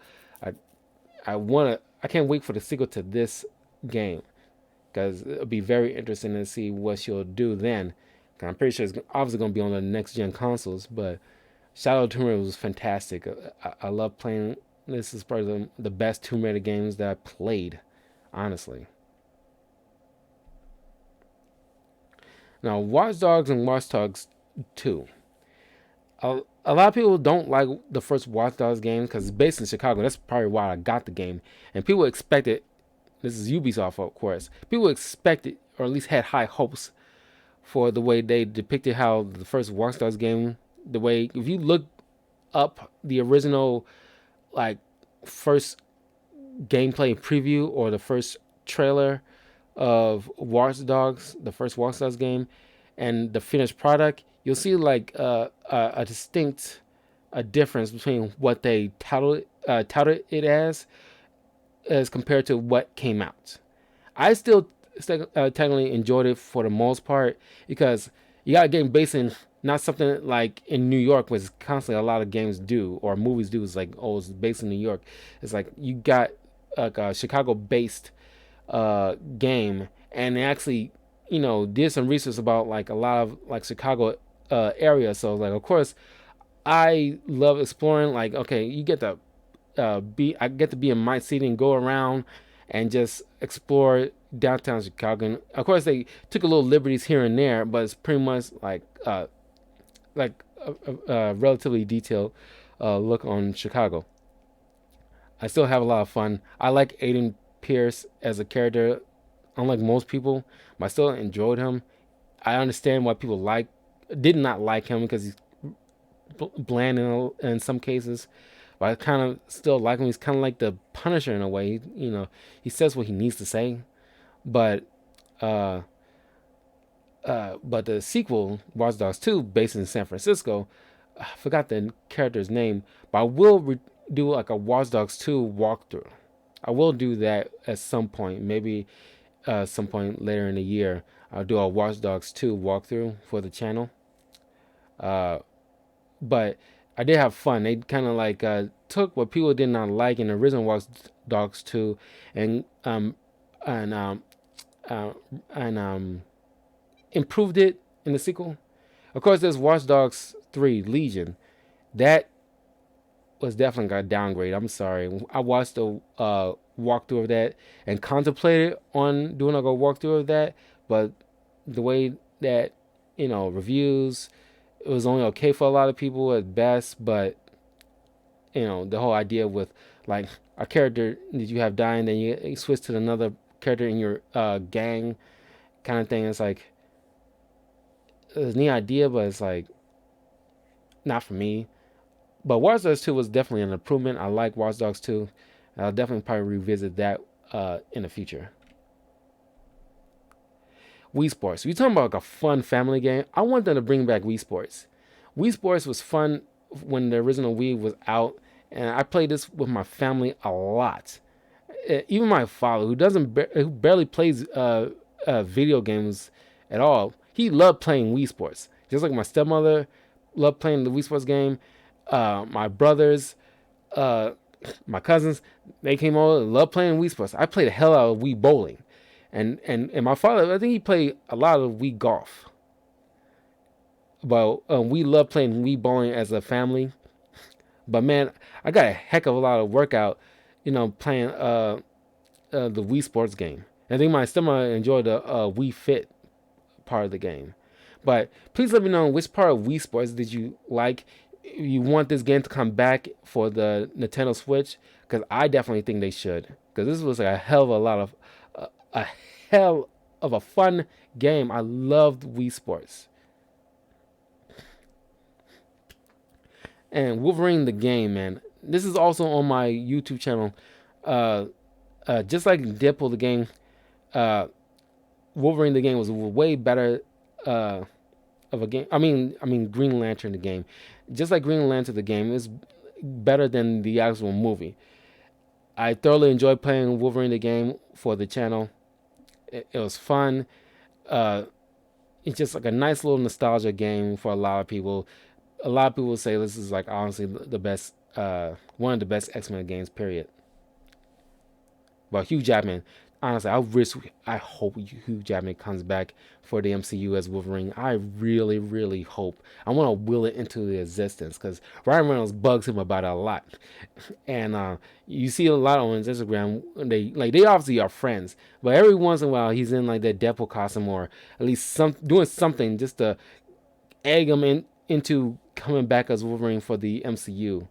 And I hope he does. I really hope he does. I can't think of anybody who will do a better job as Wolverine. I'm pretty sure there's somebody. But Wolverine, I mean, like Hugh Jackman, I think he actually won like a world record of playing the same character for so many years and so many movies. Uh, I think he actually got a world record for that because he played Wolverine for a long, long time. But he did like a phenomenal job, despite some movies that didn't do so well out of the X-Men franchise. He still played Wolverine. He still that's usually the best part is the Wolverine part. X-Men Destiny. Now, excuse me. Now, the game to a lot of people isn't that good, but I thoroughly enjoyed it with that you get to choose your own destiny with like choosing one of three characters to choose from with a distinct power. I thought that was very unique, and you get to choose whether you can join the Brotherhood or the X-Men kind of thing. And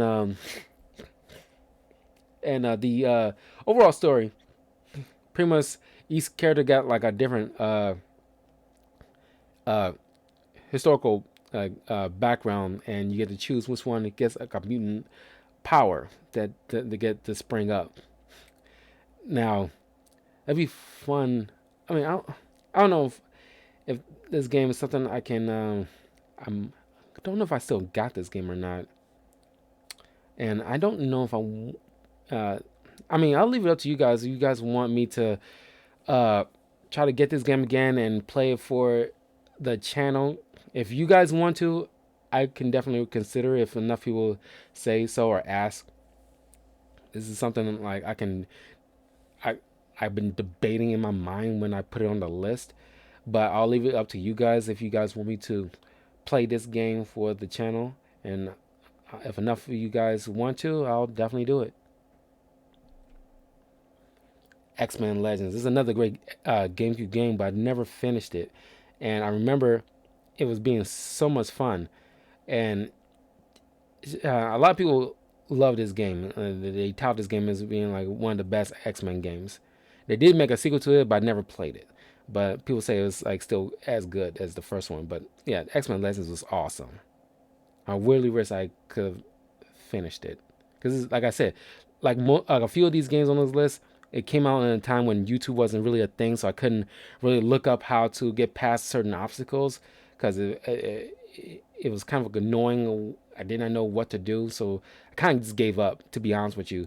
So I really wish they could bring something like this back for an updated console, so that way, now that I know, uh, or at least now I can actually look it up, I can easily, blow past a lot of these things. But playing as your classic X-Men characters is so much fun, and I really want to get back to this. All right, now we at the coming at the ending, and you got a lot of these Yu-Gi-Oh games. I love Yu-Gi-Oh. Tell you that a lot. Is a lot of these. Well, of course, I play a lot of these Yu-Gi-Oh games in the past, but only one of them I actually streamed on the channel, which is Yu-Gi-Oh Legacy of the Duelist. I got a whole bunch of videos with different decks, different characters with their decks, and then the campaigns that you can definitely check out on my YouTube channel if you're a Yu-Gi-Oh fan, and just watch me just play these cards. And especially if you don't know how to play the game, you can definitely watch me so that way you can familiarize yourself on how the game works. But Yu-Gi-Oh is definitely my second favorite anime of all time, right behind Pokemon. So definitely, I'm looking forward to doing like a Yu-Gi-Oh review starting next month. So look forward to that.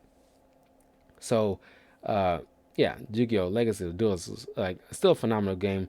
I really wish they make an update so they can also, because they did for the Nintendo Switch where they included the campaign for Yu-Gi-Oh Reigns, but there's only like a couple of uh, duels that they included for that campaign, which is kind of weird because the first season is done, but they didn't bring it up. They did not bring it out for the English dub, which I'm still waiting on and I want, but I really wish they hurry up. Then of course, like I've done this pretty much based on Yu-Gi-Oh 5Ds over the Nexus, fun game.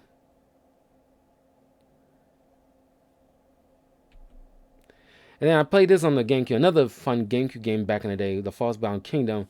It's pretty much kind of like the right after Duelist Kingdom. There was like this little mini arc where Yugi and his pals and Kaiba and his brother got trapped in a virtual video game world Kaiba built, and it's kind of like a twist onto that where they playing uh, these different like uh, characters from the game, and they gotta complete the game in order to get out of the simulator. But the False Ball game was fun, and it was around the time during like the Battle City arc as well when this game was coming out. But I remember it being fun. I think I finished it. I can't remember, but I thoroughly enjoyed it. It was an awesome game. And finally, we got Zatch Bell Momoto Fury. And it's pretty much like based off the anime Zatch Bell. You get to It's like a fighting game, but you get to use Momoto like Pokemon in a way, but using books to call out their attacks. Dude's amazing cinematic attack frames. It's like Ultimates with Zatch Bell calling out a dragon made of thunder to attack the opponent, or like using Rush Shield to bring up a big shield that reflects attacks.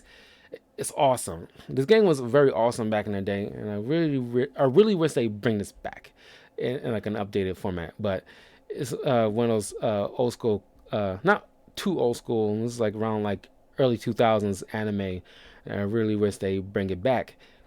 But it was awesome. It was an awesome show back in the day. And that is all my favorite video games that I ever played, and throughout my years of 30 years of life, 32 years of life. But I'll make sure I get this game posted the next day on YouTube. So that way, you guys watching this in the future can leave a comment below. Let me know which game. Do you have like a game that come to mind that's like one of your favorites, or you have like a few in mind, or if anything I have on my list is similar to yours? Yeah, Arkham City is your favorite. Yeah, a lot of people uh will consider like Arkham City as one of the just like you, Daniel. A lot of people consider Arkham City. It's definitely up there. It's one of those game changer games, to be honest with you. But yeah, that's why I had to put all the Arkham games. I couldn't choose between all those Arkham games, so I just put them all on there because I love. There's things I like about all of them that I just put them all on the list. But yeah, I will see you guys later this weekend because I will be back playing some more Assassin's Creed Valhalla, and maybe I'll get back into some Darksiders 2 and some Overwatch this weekend.